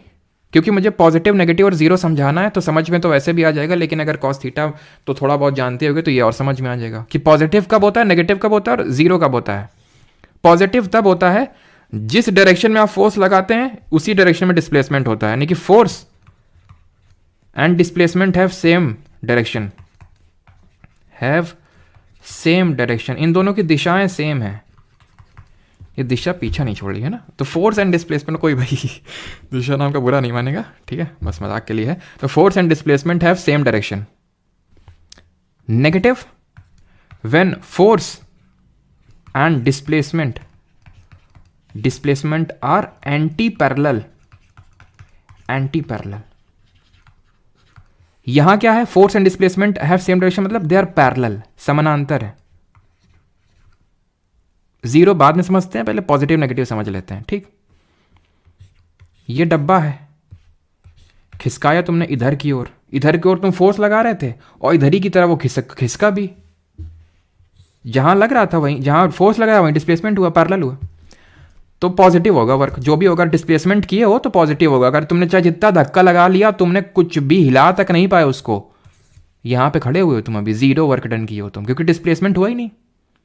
अब मान लेते हैं ये गाड़ी है, किसी ने बोला, एक एडवर्टाइज आता था ना, चलो वो एडवर्टाइज छोड़ो, ये मतलब मान लो कोई गाड़ी, तुमसे किसी ने बोला धक्का लगा दो, या फिर मान लो ये ढलान में है, ठीक है, ढलान में पीछे की तरफ आ रही है, तो तुमसे बोला किसी ने धक्का लगा दो। तुम धक्का लगा रहे हो लेकिन वो पीछे आ रही है, धक्का लगा रहे हो पीछे आ रही है, धक्का तुम इधर लगा रहे हो, फोर्स इधर लगा रहे हो, डिस्प्लेसमेंट कहाँ हो रहा है? पीछे। Work done negative. एक और एग्जाम्पल नेगेटिव वर्क डन का, ये टग ऑफ वॉर जिसको आप बोलते हो, रस्सी खेल है ना, तो रस्सी इसको टग ऑफ वॉर जिसको बोलते हैं। तो इसमें क्या होता है, जैसे मान लो कि ये जो लोग हैं ना, ये लोग जीत रहे हैं, ये विनर साइड है, ठीक है, ये इसमें विनिंग साइड है, ये लूजर है, मतलब लूज कर रहे हैं, ये मतलब हार रहे हैं। तो जो हार रहे हैं, फोर्स कहाँ लगा रहे हैं? फोर्स ये कहाँ पे लगा रहे हैं? फोर्स इधर को लगा रहे हैं, डिस्प्लेसमेंट कहाँ का हो रहा है इनको? डिस्प्लेसमेंट कहाँ का हो रहा है? इधर को हो रहा होगा ना, क्योंकि हार रहे हैं, मतलब ये ज़्यादा दम लगा रहे हैं, मतलब रस्सी इधर को जा रही है, तो मतलब ये फोर्स इधर को लगा रहे हैं, डिस्प्लेसमेंट इधर को हो रहा है, एंटी पैरेलल, यानी कि नेगेटिव होगा। समझ गए होंगे आप। जीरो कब होगा? जीरो दो केस में होगा। जीरो तब होगा जब डिस्प्लेसमेंट जीरो होगा, आपका कोई विस्थापन ही नहीं है, जिसका एग्जाम्पल मैंने दे दिया। एक तो आपका एग्जाम्पल कि आप बैठे हुए हैं सुबह से वहीं पे, हिले ही नहीं अपनी जगह से, तो ज़ीरो हो गया। ये वाला एग्जाम्पल दिया कि आपने कोई मान लो कि ये डब्बा है उसको आपने खिसकाया, खूब धक्का दिया, हिला ही नहीं, हिला ही नहीं, वो डिस्प्लेसमेंट जीरो, चाहे भले आपके पसीने छूट गए हों, केमिकली तो वर्क किया लेकिन फिजिक्स के हिसाब से नहीं किया। और दूसरा केस है जब फोर्स एंड डिस्प्लेसमेंट यानी बल और विस्थापन के बीच में का जो डायरेक्ट को जो एंगल है, ये जो कोण है वो 90 डिग्री हो। रखो इसमें कॉस थीटा में, F S cos 90 degree, cos 90 की वैल्यू जीरो होती है। जैसे कि एग्जाम्पल आपको देते हैं, एग्जाम्पल कूली जी हैं हमारे, कूली जी हैं, ठीक है, ग्रेविटी कूली के जो सामान ऊपर रखे है उसको नीचे बुला रही है, आ जाओ जी इधर से, लेकिन वो कूली बोला नहीं नहीं तुम्हें ऊपर रहना। फोर्स किधर को लगा रहा है, उधर को। डिस्प्लेसमेंट किधर को हो रहा है, विस्थापन किधर को, उधर को हो रहा है, चल उधर को रहा है ना, फोर्स ऊपर को, डिस्प्लेसमेंट इधर को, एंगल 90 डिग्री, कूली का वर्क जीरो, कूली का work zero, coolie surprise physics rocks, ठीक है। क्यों? क्योंकि दोनों के बीच का जो एंगल वो जीरो है, तो जो वर्क है वो जीरो इस केस में हो सकता है, कोई विस्थापन ना हो या फिर डिस्प्लेसमेंट और फोर्स के बीच का जो एंगल वो 90 डिग्री हो जाए। अब पॉजिटिव के केस में क्या होता है भाई, 0 डिग्री एंगल होता है, तो F S cos 0 degree, cos 0 की वैल्यू 1 होती है, simple positive. Negative work done कब होता है, जब एंटी पैरेलल होते हैं। एंटी पैरेलल का मतलब क्या होता है, 180 डिग्री। अब कॉस 180 डिग्री माइनस में होता है कि नहीं, -1, तो इसीलिए वो माइनस का एफ एस दे देगा आपको, खत्म। अब वर्क की यूनिट वगैरह देख लेते हैं। तो वर्क की बात करें तो फोर्स इनटू डिस्प्लेसमेंट, फोर्स क्या होता है न्यूटन, डिस्प्लेसमेंट क्या होता है मीटर, तो न्यूटन मीटर, ठीक है, न्यूटन मीटर। इसी को हम बोल देते हैं जूल, इसी को हम बोल देते हैं जूल, क्योंकि जेम्स जूल करके, जिनका जिक्र मैग्नेटिज्म चैप्टर वाले में भी होगा, बिकॉज इन्होंने heating effect of electric current दिया था, तो वहां भी चर्चा करेंगे। लेकिन जूल क्योंकि इन्होंने एक तरह से कंजर्वेशन ऑफ एनर्जी वाला कॉन्सेप्ट दिया था ना, इसलिए बस इनके नाम पे हमने इनके यूनिट, ये वर्क यूनिट को रख दिया, बिकॉज वर्क और जो एनर्जी है दोनों की सेम यूनिट होती है। वर्क मुझे बताइए स्केलर क्वांटिटी होगी कि वेक्टर होगी, स्केलर होगी कि वेक्टर होगी, जल्दी से बताइए। और इसको अगर कभी डिफाइन करने के लिए पूछ ले तो मतलब इसको इस तरह से डिफाइन कर सकते हैं कि एक जूल का वर्क कब किया गया होगा, जब 1 न्यूटन का फोर्स लगा के किसी चीज को 1 मीटर के लिए डिस्प्लेस किया गया होगा। या फिर ये भी तो मैं बोल सकता हूं 1 जूल का काम कब किया गया होगा, जब मैंने 2 न्यूटन का फोर्स लगा के किसी चीज को आधा मीटर डिस्प्लेस किया होगा। या फिर मैं ये भी तो बोल सकता हूं 1 जूल तब काम किया गया होगा जब मैंने आधा न्यूटन का फोर्स लगा के 2 मीटर किसी चीज को खिसकाया होगा। कुछ भी आप बोल सकते हो, बस वो 1 आना चाहिए राइट साइड में भी, अगर 1 जूल लेफ्ट साइड में है तो, सिंपल। और ये आपका स्केलर क्वांटिटी होगा, इसका डायरेक्शन से लेना देना नहीं है, ये ऐसी प्रॉपर्टी नहीं है जिसका डायरेक्शन से लेना देना हो। तो ये ऐसा तो नहीं कि हमने इस डायरेक्शन में वर्क किया, उस डायरेक्शन में वर्क किया, तो इसकी स्केलर क्वांटिटी है, अदिश राशि है। वर्क आप समझ गए। अब बढ़ते हैं आगे, अब बढ़ते हैं एनर्जी क्या होती है। यहाँ तक किसी कोई डाउट तो नहीं है, ठीक है, तब तक मैं एनर्जी का बताता हूँ, अगर किसी कोई डाउट होगा तो पूछ लेगा। तो energy is the capacity to do the work. Energy क्या है, कार्य करने की क्षमता, कैपेसिटी टू डू वर्क। और एनर्जी ही वर्क है, वर्क ही एनर्जी है। कैसे? मैंने खाना खाया, बायोलॉजी मैंने पढ़ाया था ना, खाना खाते हैं तो क्या होता है, जैसे हम लोग हैं, ठीक, खाना खाते हैं, डाइजेशन प्रोसेस होता है पूरा, डाइजेशन से जो डाइजेस्ट होता है, ठीक है, फिर वो विल्ली होती हैं स्मॉल इंटेस्टाइन में, ठीक है, जो सरफेस एरिया इंक्रीज करती हैं एब्जॉर्प्शन के लिए, वो फिर खाना जो है ग्लूकोज ज़्यादा सेल के पास, उस सेल में क्या होता है, फिर ब्लड आता है, ब्लड उनको ऑक्सीजन सप्लाई करता है, ऑक्सीजन सप्लाई करता है तो पूरा सेल के अंदर काम होता है। माइटोकॉन्ड्रिया क्या बनाता है, माइटोकॉन्ड्रिया को बोलते हैं power house of the cell. वो क्या बनाता है, एटीपी बनाता है, एडेनोसाइन ट्राइफॉस्फेट बनाता है, जिससे हमें क्या मिलती है, एनर्जी मिलती है। Energy currency of the cell बोलते हैं इसीलिए एडेनोसाइन ट्राइफॉस्फेट को। अब जो एनर्जी मिलती है उसे क्या करते हैं, काम करते हैं, वर्क करते हैं, ठीक है। इधर से किसी सामान को उधर उठा के रखा, ये किया वो किया, इतने सारे काम करते हैं। वो किस वजह से पॉसिबल हो पाए, मेरे अंदर एनर्जी स्टोर्ड है इसलिए। तो energy is nothing but capacity to do the work है एनर्जी। क्लियर? अभी उस पर आ रहे हैं, ठीक है। जो भी चीज मैंने अभी पढ़ाई नहीं है तो उसका डाउट क्यों पूछते हो।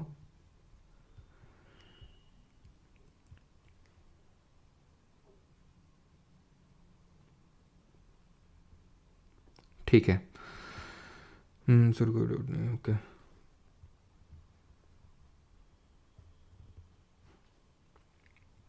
चलो ठीक है।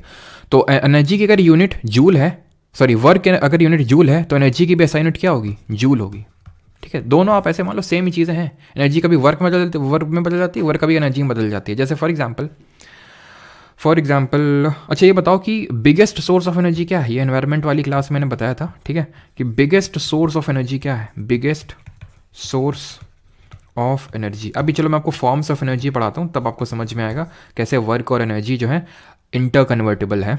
तो बिगेस्ट सोर्स ऑफ एनर्जी हमारा सन, सूर्य से जितनी एनर्जी आ रही। भी कैसे ये बिगेस्ट सोर्स है सन ना, अभी रुक जाओ थोड़ा सा, भी ये भी पता चलेगा तुम्हें, लेकिन पहले फॉर्म्स ऑफ एनर्जी पढ़ लेते हैं। 2 फॉर्म्स ऑफ एनर्जी पढ़ेंगे, वैसे डिफरेंट फॉर्म्स ऑफ एनर्जी होती हैं, chemical energy, kinetic energy, potential energy, ये एनर्जी वो एनर्जी, जितनी कितनी एनर्जी होती हैं। जो कॉमन एनर्जी हम डे टू डे लाइफ में यूज़ करते हैं, जो आपके एग्जाम में आएंगी, वो हम पढ़ते हैं। 2 इंपॉर्टेंट वाली हैं, 2 इंपॉर्टेंट हैं। एक तो काइनेटिक एनर्जी, पहले हम काइनेटिक एनर्जी के बारे में पढ़ लेते हैं, एंड देन हम पढ़ेंगे पोटेंशियल एनर्जी। तो काइनेटिक एनर्जी, इसको हम बोलते हैं गतिज ऊर्जा, हिंदी में बोलते हैं। जैसे मैंने हिंदी में बोला तो वैसे ही आपको तुरंत समझ में आ गया होगा इसका मीनिंग।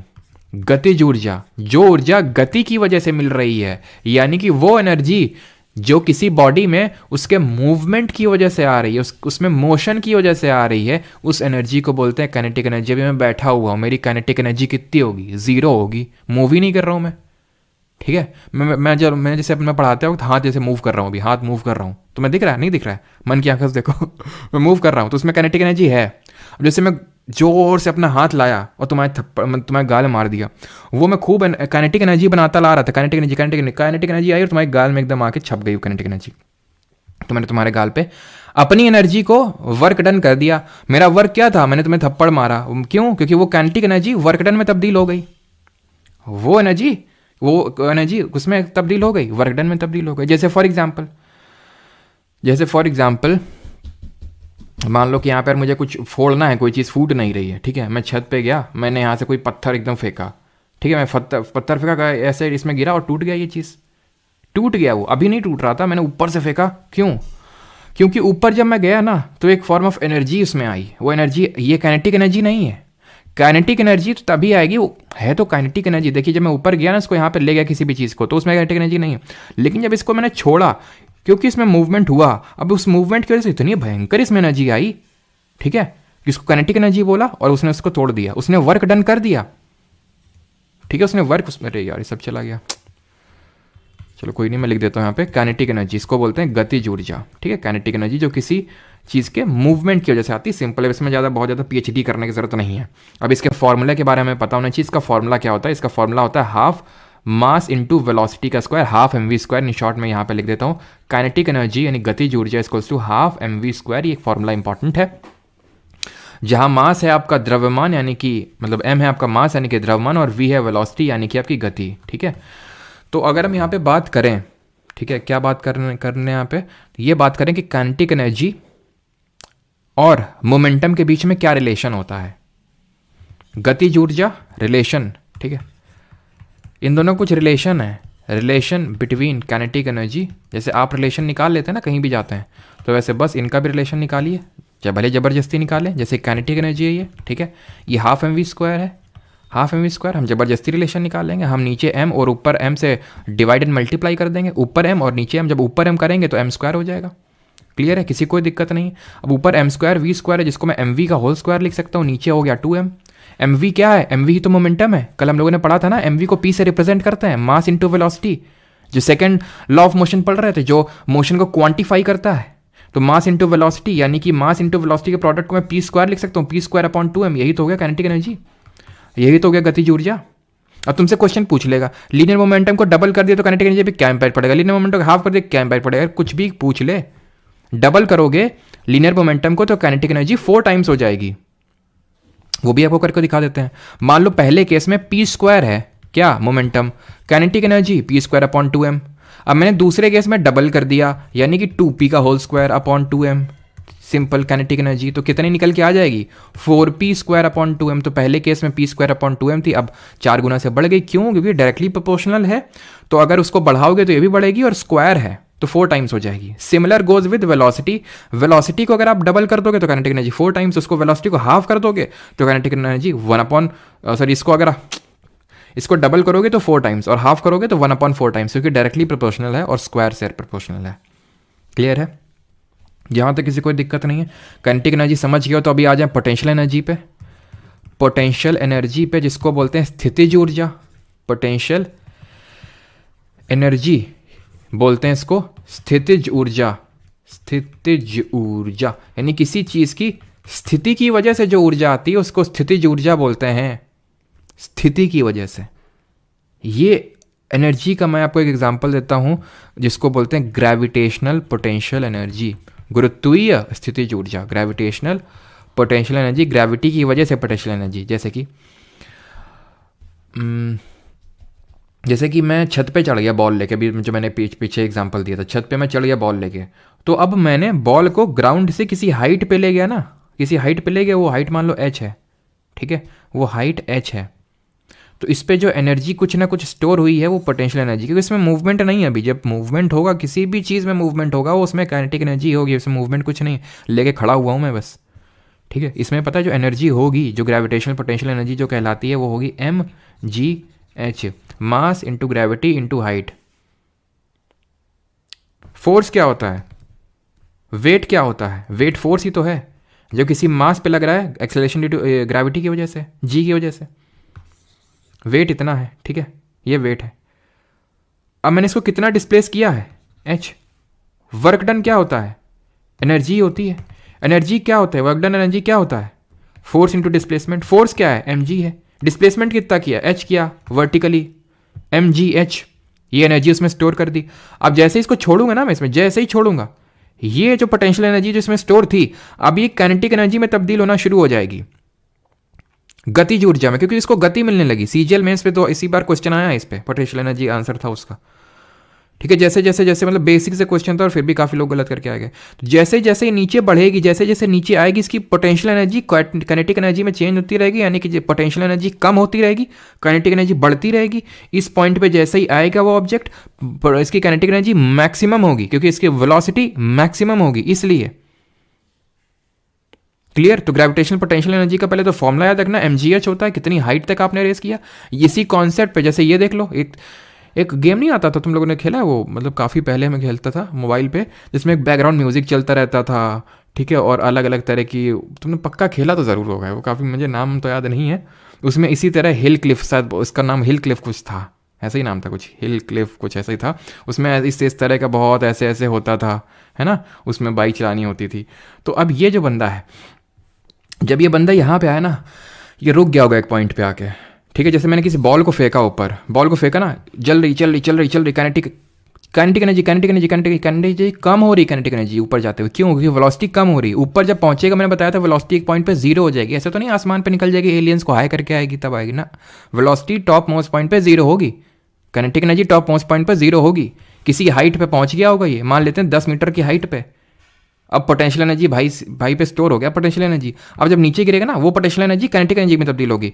अब वो काइनेटिक एनर्जी, वो पोटेंशियल एनर्जी काइनेटिक एनर्जी में बदल रही और बढ़ती जा रही। पोटेंशियल एनर्जी कम होती जा रही, काइनेटिक एनर्जी बढ़ती जा रही। जब नीचे से ऊपर फेंका था तो पोटेंशियल एनर्जी बढ़ रही थी, काइनेटिक एनर्जी कम हो रही थी, क्योंकि वेलोसिटी कम हो रही थी, इसलिए काइनेटिक एनर्जी कम हो रही। जैसे ये भाई साहब है, यहाँ पे चल रहे हैं, काइनेटिक एनर्जी होगी, बट जैसे यहाँ पे आए तो पोटेंशियल एनर्जी यानी कि गतिज ऊर्जा इनकी कुछ ना कुछ होगी, और ये कुछ हाइट पे होंगे, ग्राउंड लेवल से कुछ हाइट में होंगे उसी, और इनका कुछ मास होगा, और इनकी साइकिल का और इनके हेलमेट का कुछ मास होगा, mgh, जी तो सेम ही होगा ना। अब इतने ऑल्टीट्यूड पे वो नहीं कि ग्रेविटी ऑल्टीट्यूड के साथ कम हो जाती, इतने ऑल्टीट्यूड में भी नहीं, थोड़ा सा ज़्यादा लोग कम तो होती, लेकिन वो बहुत ही माइन्यूट होगी इतने ऑल्टीट्यूड में तो, ठीक है। और जैसे ही ये इन्होंने इस ऑफ द क्लिफ हुए, ये क्या होगा, ये पोटेंशियल एनर्जी पूरी काइनेटिक एनर्जी में तब्दील हो जाएगी, इनकी एकदम धनधनाते हुए नीचे आएंगे। पोटेंशियल एनर्जी कम होती जाएगी और काइनेटिक एनर्जी बढ़ती जाएगी। ऐसे ही डैम्स पे हमारा होता है, डैम्स जो होते हैं ना, डैम्स इसी कॉन्सेप्ट पे वो करते हैं। डैम में क्या होता है, पानी को एक हाइट पे स्टोर करके रखा जाता है और फिर उसको गिराया जाता है। अब जब वो हाइट पे स्टोर है, जिसको मैं 3D कोई फिगर तो है नहीं तो मैं दिखा नहीं पा रहा हूँ, तो इतना तो पता है ना, डैम तो सबने देखा होगा, ठीक है। डैम इस तरह से, डैम तो सबने देखे होंगे ना, कि जैसे ये मान लो पानी है, ठीक है, ये सर्टेन हाइट पे है, ठीक है, यहाँ पे पानी हमने स्टोर करके रखा है, ठीक है, और इसको क्या करते हैं, नीचे गिरवाते हैं। नीचे टर्बाइंस लगे हुए हैं, इस तरह से चक्के ऐसे समझ लो लगे हुए हैं। वो जैसे ही पानी में गिरेगा ना, तो ये चक्के घूमेंगे, इस तरह से टर्बाइन घूमेंगे, और वो घूमने से क्या होगा, एक्चुअल में जब पानी स्टोर था ना, तो उसमें पोटेंशियल एनर्जी थी, क्योंकि वो हाइट पे स्टोर था। जैसे ही पानी को छोड़ा, वो पोटेंशियल एनर्जी काइनेटिक एनर्जी में तब्दील हो गई, कन्वर्ट हो गई। यानी वो स्थितिज ऊर्जा गतिज ऊर्जा में तब्दील हो गई और वो ऊर्जा की वजह से कार्य किया जाएगा। और यहीं से कॉन्सेप्ट आता है किसका, law of conservation of energy, यानी कि पूरे सिस्टम में एनर्जी हमेशा कंजर्व्ड रहती है, चेंज नहीं होती है। जैसे डैम का एग्जांपल दिया, डैम में क्या था, यहाँ पे पानी भरा हुआ था एक सर्टेन हाइट पे, अभी पोटेंशियल है, वही पोटेंशियल काइनेटिक में बदल गई। यही बोलता है law of conservation of energy. Law of conservation of energy यानी कि ऊर्जा का संरक्षण ये बोलता है कि energy can neither be created nor be destroyed, it can only be transformed from one form to another. इसको हम एक फॉर्म से दूसरे फॉर्म में बस बदल सकते हैं। ठीक है, यहाँ पे मैं लिख देता हूँ उस चीज़ को। जिस तरह law of conservation of momentum पढ़ा था कल हम लोगों ने, उसमें क्या क्या था लॉ ऑफ कंजर्वेशन मोमेंटम में, कि भाई जो सिस्टम का पहले ये दो बॉल्स हैं, इनका पहले जो मोमेंटम होगा इसको ऐड कर लो, इनके कोलिजन के बाद जो इनका मोमेंटम होगा उसको ऐड कर लो, दोनों सेम निकल के आएगा, यानी मोमेंटम कंजर्व्ड रहेगा। इसी तरह law of conservation of energy है, यानी कि energy can neither be created, energy can neither be created nor be destroyed. ठीक है, नॉर बी डिस्ट्रॉयड, तो फिर क्या होगा, इसका कन्वर्जन होगा। ठीक है, इट कैन बी कन्वर्टेड, अभी हम कन्वर्जन में पढ़ेंगे, it can be converted from one form to another, one form to another. मैं आपको समझाता हूँ, देखो कैसे। ये सूरज बाबा है, ठीक है, सूरज बाबा क्या करते हैं, इतना तो आई थिंक आपको पता होगा, नहीं पता तो उसे समझ लो। हाइड्रोजन के न्यूक्लियस मिलते हैं छोटे छोटे, और ये हीलियम का न्यूक्लियस मतलब हीलियम का एक बड़ा सा न्यूक्लियस बनता है, यानी कि यहाँ पे न्यूक्लियर फ्यूजन की रिएक्शन होती है, परमाणु संलयन होता है यहाँ पे, यानी एक तरह से यहाँ पे न्यूक्लियर एनर्जी बन रही है। किस तरह की ऊर्जा बन रही है,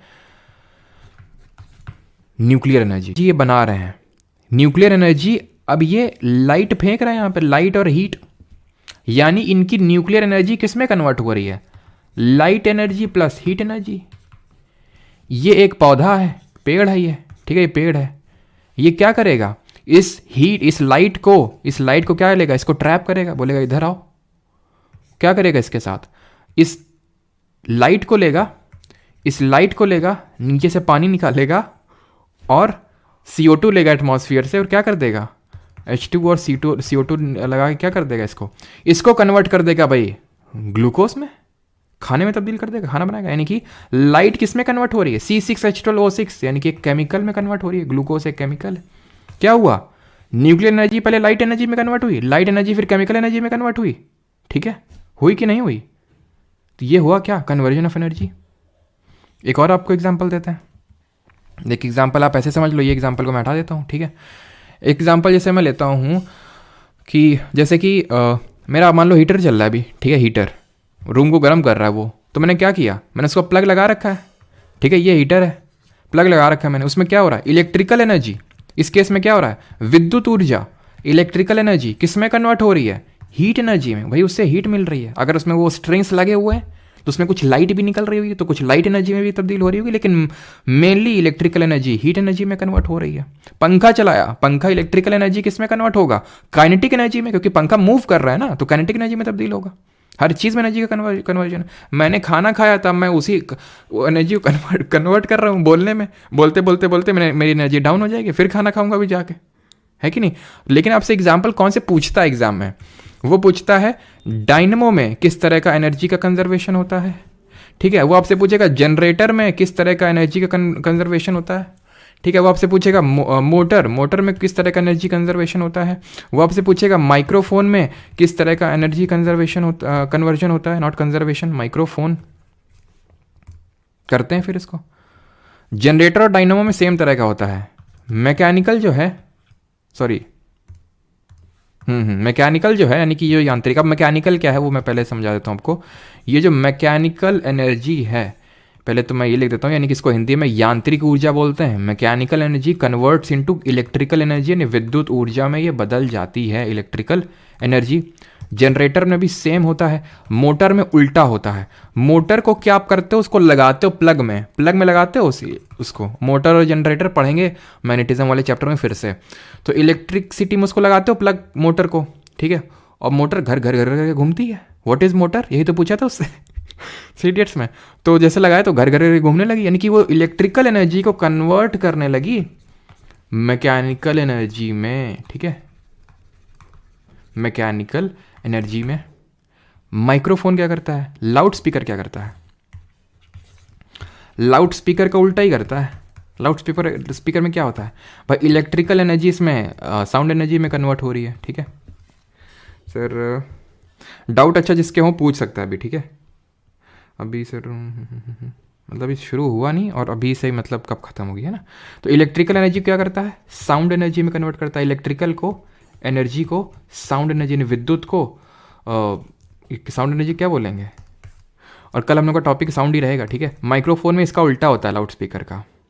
ठीक है ऐसे समझ लो, लाउड स्पीकर से क्या निकलता है? साउंड निकलता है, और इसका उल्टा माइक्रोफोन में होता है। यानी साउंड एनर्जी जो है, साउंड एनर्जी वो कन्वर्ट होती है इलेक्ट्रिकल एनर्जी में, विद्युत ऊर्जा में। अच्छा बताओ, जो एनर्जी होगी वो स्केलर क्वांटिटी होगी या फिर वेक्टर क्वांटिटी होगी? बस इतना बता दो एनर्जी, और फिर बढ़ते हैं पावर की तरफ। और किसी कोई डाउट हो तो ये बता दो। अप डाउन वाला, हाँ अप डाउन अप डाउन वाला बिल्कुल। अब जैसे जनरेटर होता है, जनरेटर में क्या करते हो? एकदम पूरा पावर लाता है, खट खट खट खट खट खट, फिर वो क्या करता है? इलेक्ट्रिसिटी देता है। तो तुम पहले उसमें मैकेनिकली वो करते हो एक तरह से, मतलब रिलेट करने के, याद करने के लिए याद कर सकते हो। तो क्वेश्चन कब करवाएंगे? क्वेश्चन जो है अभी गए हैं तेल लेने, जैसे ही तेल लेके आते हैं बस उनसे मिलवाते हैं आपको। बस ठीक है, तो बस एक कॉन्सेप्ट और हमें पढ़ना है। तो कुछ टाइम पे मैंने क्वेश्चन पूछा था, तो आपका जो एनर्जी होगा, एनर्जी भी आपका स्केलर क्वांटिटी ही होगा, अदिश राशि होगी। करते हैं क्वेश्चन, ठीक है? अब सब कंप्लीट हो जाने दो, थोड़ा सा वैसे एक टॉपिक बचा है, फिर करते हैं, है ना? चलो तो ये भी हो गया, पोटेंशियल एनर्जी, कॉन्टिटी, सारी चीज़ें हो गई। ठीक, अब आते हैं rate of doing work. Definition लिखी हुई किसी चीज़ की है, इसी को बोलते हैं पावर, शक्ति। Power, rate of doing work. जब मैं किसी चीज़ का रेट लगाता हूं, rate of change of velocity, क्या था? क्या था ये? Rate of change of velocity, पहले लेक्चर में पढ़ा था। Rate of change of momentum कल पढ़ा था। क्या है ये चीज़? तो rate of change of velocity का मतलब क्या है? क्या है? एक्सीलरेशन। कैसे निकाल रहे थे? डेल्टा वी, डेल्टा का मतलब होता है चेंज। आई थिंक मैंने वहां पर लिखा नहीं था, मतलब वही simple, final velocity upon initial velocity upon time. तो अपॉन टाइम कर रहे थे ना। Rate of change of momentum, delta P, change in momentum, बाद वाला मोमेंटम यानी कि अंतिम वेग, और इनिशियल यानी कि प्रारंभिक वेग, माई अपॉन टाइम, यानी कि जहां पे रेट आता है वहां टाइम आता है। ऐसे ही पावर मतलब वर्क डन अपॉन टाइम, कितना काम किए हो, कितने कम टाइम में किए हो। बोलते हैं ना 10 वाट का बल्ब है, 15 वाट का बल्ब है, जितना ज़्यादा वाट का बल्ब होगा उतना ही ज़्यादा रोशनी देगा, जितना ज़्यादा तुम्हारा पावर होगा उतना ही ज़्यादा तुम काम करोगे, क्योंकि पावर डायरेक्टली प्रोपोर्शनल है वर्क के साथ, काम के साथ। और जितना ज़्यादा तुम टाइम लगाओगे ना काम करने के लिए, कम है तुम्हारा पावर, क्योंकि इन्वर्सली प्रोपोर्शनल है वो, व्युत्क्रमानुपाती है वो। ठीक है, तो यानी कि ज़्यादा टाइम लगेगा तो पावर कम होगा, टाइम कम लगाओगे और वर्क ज़्यादा कर दोगे मतलब पावर तुम्हारा ज़्यादा है। इसका यूनिट क्या होगा? इसका वर्क का यूनिट होता है जूल, और टाइम का होता है सेकेंड। तो जूल पर सेकेंड, इसी को हम बोल देते हैं क्या? वॉट, क्योंकि जेम्स वॉट जी के नाम पे हमने इसको रख दिया। एक और यूनिट होती है हमारी अश्व शक्ति, जिसको बोलते हैं हॉर्स पावर बोलते हैं। ठीक है, पावर को हमेशा हॉर्स से क्यों रिलेट किया जाता है? क्या होता है ऐसा भाई? है तो हॉर्स पावर की अगर हम बात करें, जिसको हम शॉर्ट एचपी भी रिप्रेजेंट करते हैं, तो ध्यान रखना एक हॉर्स पावर में कितने वॉट होते हैं? 746 वॉट होते हैं। लेकिन इस तरह से भी लिख के आ सकता है 0.746 किलो वॉट। क्यों? क्योंकि 1 किलो वॉट में कहीं पे भी किलो लग जाता है। जैसे 1K व्यूज़ हैं, 2K व्यूज़ हैं वीडियो में, तो K का मतलब क्या है? 1000। तो उसी तरह 1 किलो वॉट का मतलब है 1000 वॉट। ठीक है, तो इसी तरह है कि 1 हॉर्स पावर अश्व शक्ति को हम बोल सकते हैं 0.746 kilo watt. Is that clear यहाँ तक सभी को? खत्म हो गया हमारा टॉपिक। ठीक है, अब मैं तुमसे एक क्वेश्चन पूछ लेता हूँ। चलो, अब बल्ब में बताओ अच्छा किस तरह का एनर्जी कंजर्वेशन होता है? ठीक है, बल्ब में किस तरह का एनर्जी का कंजर्वेशन होता है, और पावर किस तरह की यूनिट होगी? सर पावर भी ध्यान रखियो, ये स्केलर क्वांटिटी होगी, इसका डायरेक्शन तो कोई लेना देना है नहीं ना, तो ये भी अदिश राशि होगी। और एक चीज़ और यहाँ पे एक चीज़ मैं लिख देता हूँ कि पावर, फोर्स और वेलोसिटी के बीच में एक रिलेशन याद रखना, अगर कभी क्वेश्चन पूछ ले कि पावर जो शक्ति होती है बराबर बल, फोर्स इनटू वेग यानी कि वेलोसिटी होता है। तो ये P is equal to FV याद कर लेना। थोड़ा सा कभी क्वेश्चन तो नहीं देगा, लेकिन अगर पूछ ले तो। और बल्ब में किस तरह से होता है? तो बल्ब में भाई इलेक्ट्रिसिटी देते हैं। जब इलेक्ट्रिसिटी देते हैं तो इलेक्ट्रिकल एनर्जी, यानी इलेक्ट्रिकल एनर्जी क्या करती है? फिलामेंट को ग्लो करती है। फिलामेंट होता है ना, बल्ब का फिलामेंट किसका बना होता है? बताओ जल्दी से। बल्ब का फिलामेंट किसका बना होता है? तो बल्ब का फिलामेंट ग्लो होता है, तो लाइट एनर्जी प्लस वो हीट भी होता है। ठीक है, जो जो हमारे नॉर्मल जो वाले पहले बल्ब आया करते थे ना, उसमें फिलामेंट कितना क्लियरली दिखता था, सूर्य वाला 9 रुपए का मिलता था, है कि नहीं? वो जो एकदम येलो येलो जलता था, 9 रुपए का तो मिलता था, फिर 9 से 10 का हुआ था। तो लाइट प्लस हीट एनर्जी इसमें कन्वर्जन हो रहा है। लाइट हमें देखने को मिलती बल्ब से, और हीट भी कुछ ना कुछ, बल्ब गर्म भी तो हो जाता है। तो फिलामेंट किसका बना होता है? टंजस्टन का बना होता है। क्यों बना होता है टंजस्टन का, ये भी आप आगे पढ़ेंगे। इसका सिंबल क्या होता है देखते हैं कितने लोगों को पता है। और जिसने टीजी लिखा ध्यान रखना फिर, ठीक है। तो आगे बढ़ते हैं, क्योंकि तुम लोग सिंबल ही बड़ी जल्दी बना देते हो, है ना। टंजस्टन को कहो टीजी बना दो जल्दी से जैसे मैग्नीशियम एमजी, तो टंजस्टन टीजी। ध्यान रखना इसका सिंबल होता है डब्लू, है ना। चलो आगे बढ़ते हैं और क्वेश्चंस को अटेम्प्ट करते हैं। कुछ लोग की क्वेश्चंस की काफ़ी डिमांड थी, तो लीजिए। Imagination is more important than knowledge, समझ रहे हो। चलो आगे बढ़ते हैं। पहला क्वेश्चन है, when did Henry Cavendish report the measurement of the gravitational constant with the mass and density of the earth? Edison, बिल्कुल। इनकैंडेसेंट लाइट कहते हैं उसे, ओहो हो, इनकैंडेसेंट कहते हैं, क्या बात है। हेनरी कैवेंडिश, कैपिटल जी की इन्होंने वैल्यू दी थी, ग्रेविटेशनल कांस्टेंट जिसको बोलते हैं, 1798 ऑप्शन नंबर बी, जिसकी वैल्यू कितनी होती है? 6.67 × 10⁻11 न्यूटन मीटर स्क्वायर पर केजी स्क्वायर। इसकी यूनिट भी पता होनी चाहिए हमें, ठीक है। ये जो होती है कांस्टेंट होती है हर जगह, ठीक है। According to Henry Cavendish, experiment conducted in 1797 to 1798, तभी हमने यहाँ पे 1798 लगाया, बिकॉज 1798 ही कंसिडर करेंगे। What was the value of the universal constant of gravity? क्या होती है उसकी वैल्यू? इसी को देख लो, क्यों आगे देख रहे हो? इसी को देख लो, पावर को ही देख लो, खत्म हो गया खेल, ठीक है। हमने देखा था यूनिवर्सल लॉ ऑफ ग्रेविटेशन क्या बोल रहा था, हर चीज़ एक दूसरे को अट्रैक्ट कर रही है। मेरे सामने माइक रखा है, मेरा माइक जो है अट्रैक्ट कर रहा है मेरे को, मैं इसको अट्रैक्ट कर रहा हूँ, लेकिन हम दोनों का मास इतना कम है कि हम दोनों एक दूसरे को गले नहीं लगा पा रहे, ठीक है। Question number 3, which law explains about the tides due to the moon and the sun? देखिए, टाइड में भी यही कॉन्सेप्ट वर्क करता है, वो वाला टाइड नहीं जिससे आप धुलते हैं कपड़े, लेकिन ये टाइड अलग है, जिसको हम ज्वार भाटा बोलते हैं। ज्वार मतलब हाई टाइड, भाटा मतलब बैंगन। भाटा का मतलब है लो टाइड, ठीक है। तो जो हाई टाइड लो टाइड आते हैं ना, ज्योग्राफी में हम लोग पढ़ेंगे, ये एक्चुअल में ग्रेविटेशनल पुल लगा रहे हैं, ये दोनों पानी को खींच रहे हैं। कौन से पानी को? जो समुद्र का पानी है, हमारे बगल में पानी का जमाव हो रखा है, उसको काहे नहीं खींच रहे हैं, वो ज्योग्राफी में पढ़ेंगे, क्योंकि उसमें हाई अमाउंट ऑफ वाटर चाहिए होता है, जिसका मास काफ़ी ज़्यादा हो, उसी में अपना इफेक्ट दिखा पाते हैं। ये मून और सन दोनों ग्रेविटेशनल पुल लगा रहे हैं, ग्रेविटेशनल पुल लगा रहे हैं, खींच रहे हैं, ठीक है। तो आंसर क्या होगा? Law of gravitation, option number A. The force of the earth gravity, आज ही के PY लेक्चर भी मैंने ये चीज़ पढ़ाई है, ग्रेविटी ये टाइड वाली, है ना। तो ये लोग ज्योग्राफी हम लोग पढ़ेंगे ढंग से। The force of gravity on every kilogram, ये कर भी चुके हैं क्वेश्चन, कि हर किलोग्राम में कितना फोर्स। तो फोर्स क्या है? m × g। m कितना है? एवरी किलोग्राम, यानी 1 और 10 ग्रेविटी की वैल्यू है, ठीक है, अप्रॉक्सीमेटली 10 न्यूटन।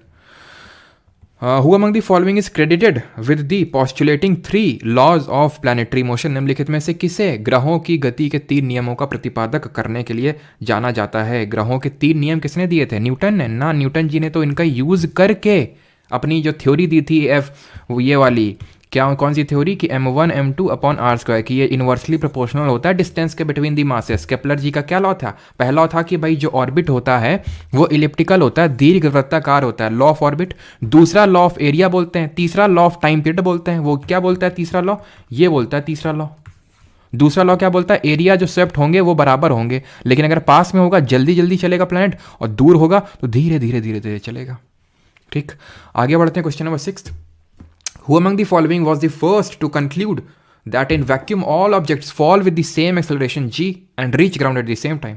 यानी वैक्यूम में जहाँ पे कोई भी एक तरह से एटमॉस्फेयर नहीं है, तो वहाँ पे जो g होगा वो सेम लगेगा, और सब जो है अगर हम उनको ऊपर से ड्रॉप करेंगे तो एकदम सेम टाइम पर रीच करेंगे, चाहे जितना ही उनका मास क्यों ना हो। ये बोला था किसने? एल्वा एडिशन नहीं, ये तो बल्ब वाले, एडिशन बल्ब वाले, ठीक है। ये बोला था किसने? गैलीलियो गैलीलाई ने, ठीक है। ऑप्शन नंबर 20 का सही आंसर होगा। Question number 8, an object is falling freely from a height x। कोई हाइट x है, वहां से एक ऑब्जेक्ट गिर रहा है, ऑब्जेक्ट गिर रहा है हाइट x से। After it has fallen to a height of x/2, यानी कि आधी हाइट में आ गया है, तो अब इसमें क्या होगा? सिर्फ पोटेंशियल एनर्जी, आधी पोटेंशियल आधी काइनेटिक, कम पोटेंशियल ज्यादा काइनेटिक, या फिर सिर्फ काइनेटिक?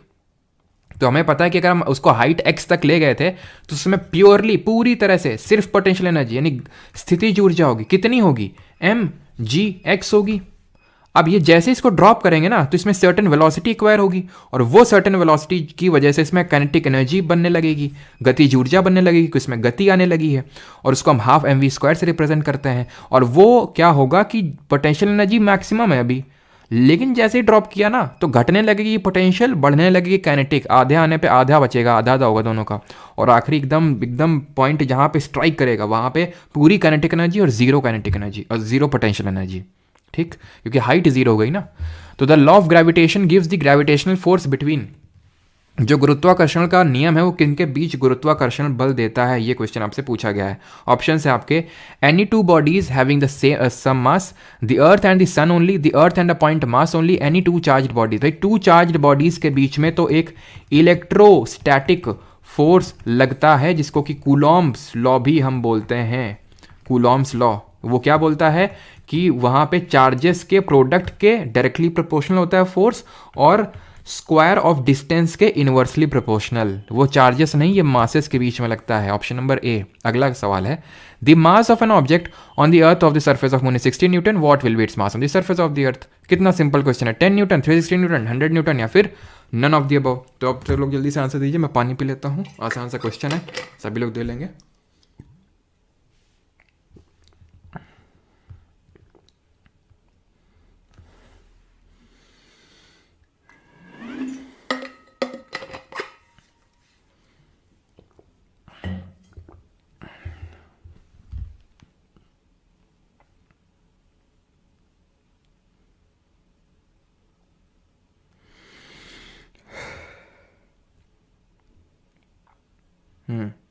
दस दस दस। चप्पल कहाँ गई मेरी, है क्या लिखा हुआ है यहाँ पे? तभी हम बोले थे आसान क्वेश्चन बोल दिया, वो 10 सीधे। 360 वालों के लिए तो डंडा निकालो, 2 चप्पल निकालो इनके लिए जरा, हैं sir. Why you hide all the videos? क्योंकि ये बैच की वीडियोज़ हैं जिसकी लाइव स्ट्रीमिंग मैं फ्री करता हूँ यूट्यूब पे, ताकि अगर किसी को एक चैप्टर करना है तो उसके लिए उसको कोर्स लेने की ज़रूरत नहीं है, वो सिर्फ यूट्यूब से ही कर सकता है। आधे घंटे तक 20-25 मिनट तक रिकॉर्डिंग रहती भी है, किसी को नोट्स बनाने तो बना सकता है, ठीक है, क्योंकि बैच की वीडियोज़ हैं। आंसर 60 न्यूटन होगा, और सॉरी 60 है तो इन्हें नन ऑफ दी अबव होगा, इसमें किसी ने नहीं दिया है। 60 दिए पड़े हैं सब, हाँ मतलब 60 तो सही है। ये जो 10 वाले दे रहे हैं, ध्यान रखना, दिल का दरिया बह नहीं गया, ये बहा देंगे, क्योंकि मास कांस्टेंट रहता है, चेंज होता है आपका वेट, ठीक है, चेंज होता है आपका वेट। सर हाइट के साथ ग्रेविटी क्यों घटती है? क्योंकि ग्रेविटी अर्थ के रेडियस से कितने डिस्टेंस पे हैं आप उस पर डिपेंड करती है, और उसके इन्वर्सली प्रोपोर्शनल होती है। तो जितना आप उसके अर्थ के रेडियस से दूर जाएंगे उतना ही आपकी ग्रेविटी कम होगी, ठीक है। और ये क्योंकि डिस्टेंस बड़ी होती है, इक्वेटोरियल डिस्टेंस, और ये छोटी होती है, इसीलिए पोल्स पे ग्रेविटी ज़्यादा होती है, इक्वेटर पे कम होती है। ध्यान रखना, ग्रेविटी इस तरह का रिलेशन होता है अर्थ की रेडियस के साथ, ठीक है। तो इसका उत्तर 60 न्यूटन होगा, जो कि ऑप्शन में नहीं है। क्यों? क्योंकि वेट चेंज होता है, क्योंकि वेट होता है mass into gravity. Mass constant है, चाहे कहीं पे भी चले जाओ। ग्रेविटी 1/6 होती है मून पे, इसलिए 60 का 10 न्यूटन होगा वेट, ना कि मास, ठीक है। पहले यहाँ पे वेट ही लिखा हुआ था, फिर मैंने चेंज इसको मास किया, ठीक है। तो वेट ध्यान रखना, ठीक है, ये वेट होगा आपका। अगला क्वेश्चन है 12th, another name for force of gravity acting on object is. तो किसी वस्तु पर लगने वाले गुरुत्वाकर्षण बल का दूसरा नाम क्या है? फ्रिक्शन, एयर रेजिस्टेंस, वेट, या फिर मास। तो सही आंसर क्या होगा यहाँ पे? अच्छा, इसके तुम्हारा करेक्ट था, अच्छी बात है। तो सही आंसर इसका होगा force of gravity. Force of gravity होता है हमारा वेट, ठीक है, mg जिसको बोलते हैं। अगला क्वेश्चन है, if an apple is taken to mountain top when then its weight is. यदि एक सेब को पहाड़ की चोटी पर ले जाया जाता है तो उसका वजन क्या होता है? कम, ज़्यादा, कांस्टेंट, इनफाइनाइट हो जाता है। तो क्या आंसर होगा? क्योंकि उसको हम टॉप पे ले गए हैं, सर्टेन हाइट पे ले गए हैं, हाइट पे ले जाने से ग्रेविटी कम होती है, और ग्रेविटी डायरेक्टली प्रोपोर्शनल होती है इसके वेट के, तो ग्रेविटी कम तो वेट कम। Option number A. Force with which every body attracts every other body is called as. तो इस फोर्स को क्या बोलते हैं? अभी हम देख रहे हैं कि हर मास जो है एक दूसरे को अट्रैक्ट कर रहा है किसी न किसी फोर्स से, और इसको बोलते हैं force of gravitation. Option number C answer होगा, ठीक है, आसान से क्वेश्चन है। First man who came up with the idea of gravity, ये भी कुछ बताने की जरूरत है, सब जानते हैं। अगला क्वेश्चन करिए, MTS 3 मई 2023 को पूछा गया है, ठीक है, ये मेरे बर्थडे से 2 दिन बाद है। वो type of energy conversion takes place in a battery. Battery में किस प्रकार की ऊर्जा रूपांतरण होता है? बैटरी में। अब देखते हैं भाई कितना आपका दिमाग काम करता है, कितना आप बैटरी के साथ बैटरी बैटरी खेले हैं। सोनी, सुरभि, अमिता, भूमिका, प्रशांत, पवन, सबका सही है। राहुल, अवधेश, शुभ्रा, नैन्सी, नयन, ललित, मिर्ज़ापुर वाले तो नहीं हो ना चलो, तो इसका सही आंसर क्या होगा? बैटरी में केमिकल एनर्जी, केमिकल स्टोर होता है। केमिकल स्टोर होता है वो किस में तब्दील होता है? केमिकल इलेक्ट्रिसिटी हमें मिलती है बैटरी से। तो आंसर होगा option number B, chemical energy convert हो रही है इलेक्ट्रिकल एनर्जी में बैटरी से। ठीक है, क्लियर। मैकेनिकल से केमिकल नहीं, केमिकल से साउंड एनर्जी नहीं है, तो हम देख चुके हैं, डायनेमो वगैरह सब देख चुके हैं उसमें क्या क्या होता है। ठीक है, आगे बढ़ते हैं। Which of the following is not correct regarding the energy? Energy के संबंध में कौन सा सही नहीं है? ऊर्जा के संबंध में कौन सा कथन सही नहीं है? ये क्वेश्चन है CHSL 14 मार्च 2023 का। ठीक, गौरव, प्रीति, शिवानी राठौर, ईशा अग्रवाल, सबका सही है। चलिए, तो नॉट करेक्ट। तो ऊर्जा के संबंध में, the energy possessed by a body due to its change in position और शेप, पोजीशन शेप, स्थिति की वजह से, स्थिति की वजह से स्थितिज ऊर्जा होगी, बिल्कुल सही है, नॉट है, नॉट करेक्ट।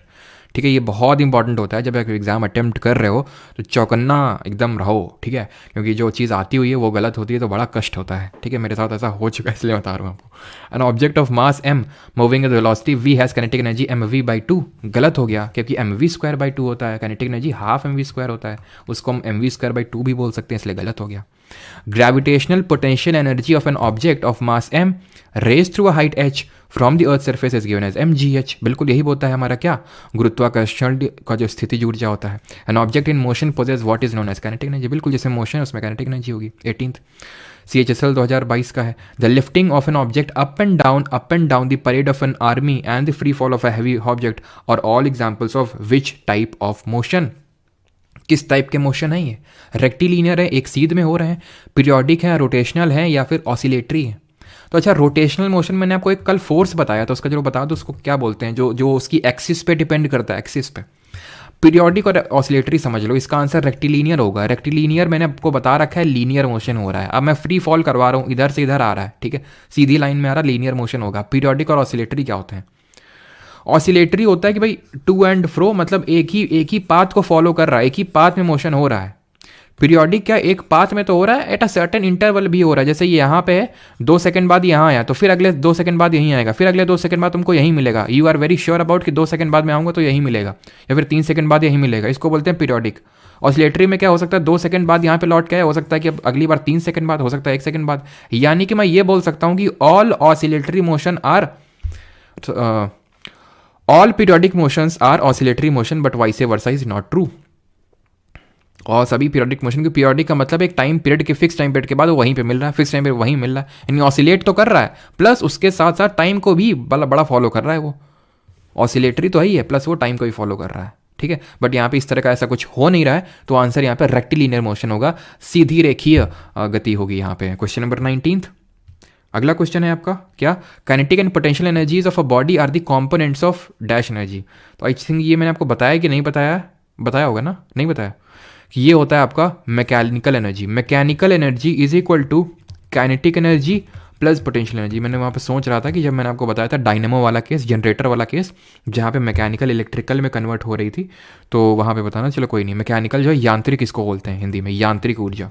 यांत्रिक ऊर्जा बराबर गतिज ऊर्जा प्लस स्थितिज ऊर्जा। और यहाँ पे जो मैंने आपसे क्वेश्चन पूछा था कि एक एक्सिस के अराउंड जो मोशन होता है उसको टॉर्क बोलते हैं, जिसको टाउ से रिप्रेजेंट करते हैं, है ना। 20th question, which of the following is an, बस इक्का दुक्का आई थिंक होंगे और बस ज़्यादा नहीं होंगे, ठीक है। Is an example of gravitational potential energy. निम्नलिखित में से कौन तुम लोग को 8 बजे खाने का टाइम हो जाता है क्या? मतलब मैं देखता हूँ 8 जैसे ही बजते हैं तो कुछ लोग चले जाते हैं क्या होता है, 8 बजे खाने का टाइम होता है? कौन कितने टाइम खाना खाता है जरा बताओ, हम भी तो जाने।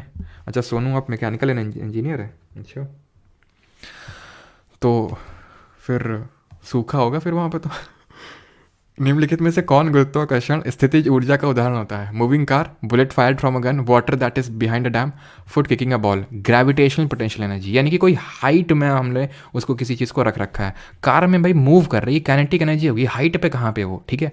Bullet fire again kinetic energy होगी, वाटर इज बिहाइंड डैम, ये होगा हाइट पे। फुट किकिंग अ बॉल, वहाँ पे भी आपका क्या होगा, काइनेटिक एनर्जी आपने दिया उस पर। खाना बनाना होता है, अच्छा सुरभि मिश्रा, खाना बनाना होता है, हाँ। 10:30, 8:30, 8, प्रांजल बोल रहे हैं 8 बजे, अच्छा। और 10:30 संतोष 10:30 बजे खाते हैं, कोई टाइम नहीं है, ओके। पीजे में खाना मिलता है तो कुछ तो टाइम होगा। कुछ नहीं, अगला क्वेश्चन करो जल्दी से।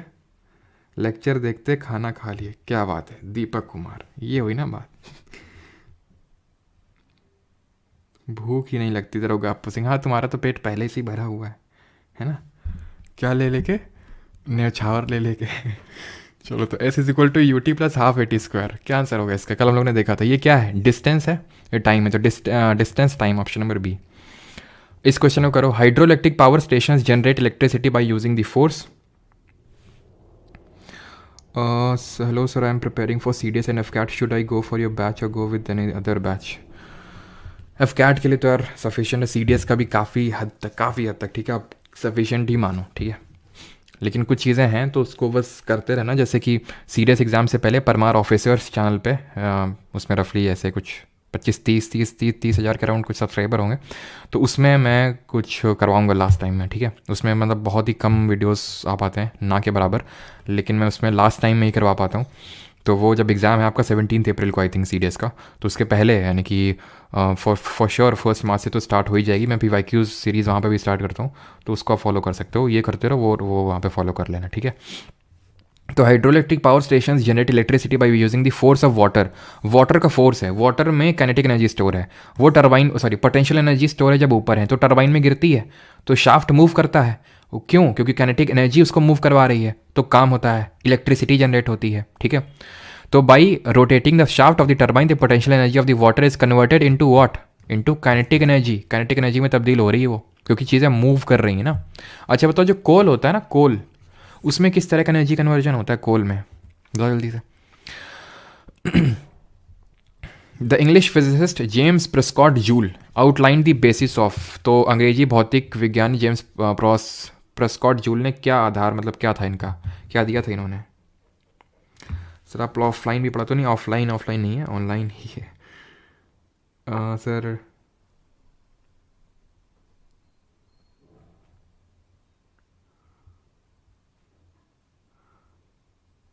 सर पेड 999 वाले बैच और यूट्यूब प्लस टेलीग्राम पे क्या फ़र्क है, मतलब समझा नहीं। यूट्यूब पे तो ये मतलब ये फ़र्क है कि आप उसमें जाओगे तो रिकॉर्डेड लेक्चर्स मिलेंगे आपको, सारी क्विजेज़ मिलती हैं, जो वीकली होता है वो क्विजेज़ मिलेंगे आपको, हैंड रिटन नोट्स मिलेंगे आपको, ये फ़र्क है। तो आंसर क्या होगा यहाँ पे? आंसर होगा principle of conservation of energy, यहाँ पे आंसर होगा ऑप्शन नंबर ए आंसर, ठीक है। तभी हमने देखा था कि वर्क डन और एनर्जी की जो यूनिट है वो जूल जी के नाम पे है। ये क्वेश्चन आपके लिए होमवर्क दे देते हैं, बिकॉज ये मैंने अभी पढ़ा ही नहीं है, बिकॉज ये जब इलेक्ट्रिसिटी वाला चैप्टर पढ़ेंगे तब हम वहाँ पे पढ़ेंगे, ठीक है, कि क्या होता है पावर। इसको आप स्किप कर सकते हो, ठीक है, बिकॉज अभी मैंने आपको ये चीज़ पढ़ाई नहीं है। थैंक यू सभी को। कौन से स्टेट से हो भाई, तुमको ये नहीं पता है? यूपी से हैं, यूपी के कानपुर से हैं भाई, तुमको भी ये पता चल जाना चाहिए।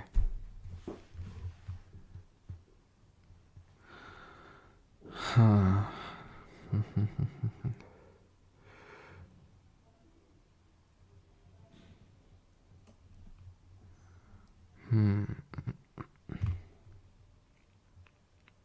सर योर इनकम, अच्छा।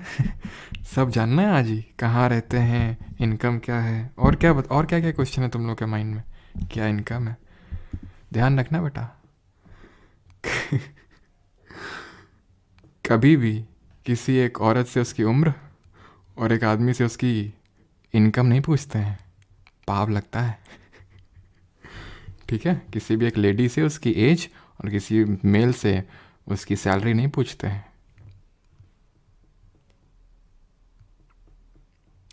सर काइनेटिक एनर्जी, स्मृति मोदी लिख रही है हाफ पीवी भी तो हो सकता है, बिल्कुल हो सकता है हाफ पीवी। लेकिन हाफ पीवी का करोगे क्या, बस ये है ना, बिल्कुल हो सकता है, आप किसी भी तरह मोल्ड कर सकते हैं आप, बिल्कुल सही तो है टेक्निकली स्पीकिंग। सर आपके खाने का क्या टाइम है? खाने का जैसे तुम लोग का लेक्चर खत्म हुआ सीधे लैपटॉप बंद करता हूँ, भाग के जाता हूँ एकदम खाने की तरफ। वही टाइम है, जैसे कि आज 8:12 हो रहा है, 8:15 में बस मिलूंगा वहीं पे खाने पे। 8 बजे क्लास खत्म होती है, 8 बजे मिलता है वहाँ पे, 8:30 पे, तो 8:30 पे मीटअप रख लो, मीटअप बिल्कुल सिलेक्शन के बाद।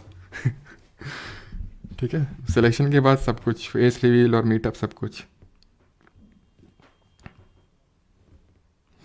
सर जेई मैकेनिकल वालों के लिए भी कुछ गाइडेंस दे दीजिए। अलग से मैं बनाऊंगा, मैंने सोच रखा है, क्योंकि जेई के बहुत सारे स्टूडेंट हैं, बहुत स्टूडेंट हैं, ठीक है। तो तो उसके रिगार्डिंग मैं अलग से बनाऊंगा, ठीक है। Sir are you married? नहीं नहीं भाई, ये अभी इस पचड़े में तो अभी नहीं पड़े हैं, ठीक है। तो ये सब तो नहीं है। सिलेक्शन पोस्ट के बारे में भी वीडियो बनाइए, ठीक है जीत, उसके बारे में बनाते हैं। डाउट फिज़िक्स कितने दिन में ख़त्म होगी? फिज़िक्स अगले वीक ख़त्म हो जाएगी। कल साउंड का लेक्चर होगा, फ्राइडे को क्लास नहीं होगी, बिकॉज सैटरडे को एक स्टैटिक जीके का टॉपिक कर लेंगे और उसका नाम है सेंसस, क्योंकि सेंसस से काफ़ी क्वेश्चन आए हैं, ठीक है। और कुछ लोगों ने वीडियोस बना के मेरे ऊपर प्रेशर डाला है कि सेंसस का वीडियो बनाइए जल्दी से, तो वो करते हैं।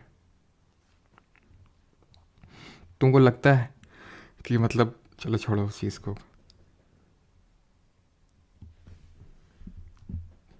कितनी, अच्छा ये सब डाउट्स के लिए वो नहीं है, ठीक है। चलो भाई थैंक यू। कितनी, चलो कानपुर में मेरा रेडियो ऑपरेटर का एग्ज़ाम है, अच्छा तो क्या करें, एग्ज़ाम दिलाने आए तुमको? क्यों सर? आपने कल फ्रिक्शन को नॉन कॉन्टैक्ट फोर्स बताया था, ये कब हुआ? फोर्स को मैंने फ्रिक्शन को नॉन कॉन्टैक्ट का बताया, कॉन्टैक्ट भी बताया था मैंने फ्रिक्शन को। गलती से निकल तो नहीं गया मुँह से नॉन कॉन्टैक्ट? कॉन्टैक्ट ही होता है। हमारी 1000 हैं, और बताओ कितनी गर्लफ्रेंड है? यही डाउट है तुम्हारे? चलो भाई थैंक यू सभी को। बाकी स्टेनोग्राफर के लिए, स्टेनोग्राफर का भी हाँ, ये मतलब थोड़ा होता है क्या ना, जैसे जीआई का हो गया, स्टेनो का एग्ज़ाम हो गया, थोड़े से मतलब वही ना, कम गाइडेंस होता है। लेकिन चिंता ना करिए, सफिशिएंट हैं चीज़ें, ठीक है, जो यहाँ पे हो रही चीज़ें। आप इसको क्वेश्चन भी अटेंड कर सकते हो, क्विजेज़ जो टेलीग्राम पे डलती है ना, वो सब ही जो भी लेटेस्ट में एग्ज़ाम हुए उन्हीं सब की क्विजेज़ होती हैं। और अभी मैं सोच रहा हूँ कि एप्लीकेशन पे इसी मतलब एग्ज़ाम वाइज की जेई का, स्टेनो का, उसका सब्जेक्ट वाइज वहाँ पे मैं जीके क्विज डलवा दूँ, मतलब exam wise and that too subject wise, ठीक है। तो वो भी मैं अभी उस पर प्लान कर रहा हूँ, और वीडियो भी मैं अलग से बना दूंगा जेई पे भी, स्टेनो पे भी, ठीक है, जल्दी। Alright, thank you sir.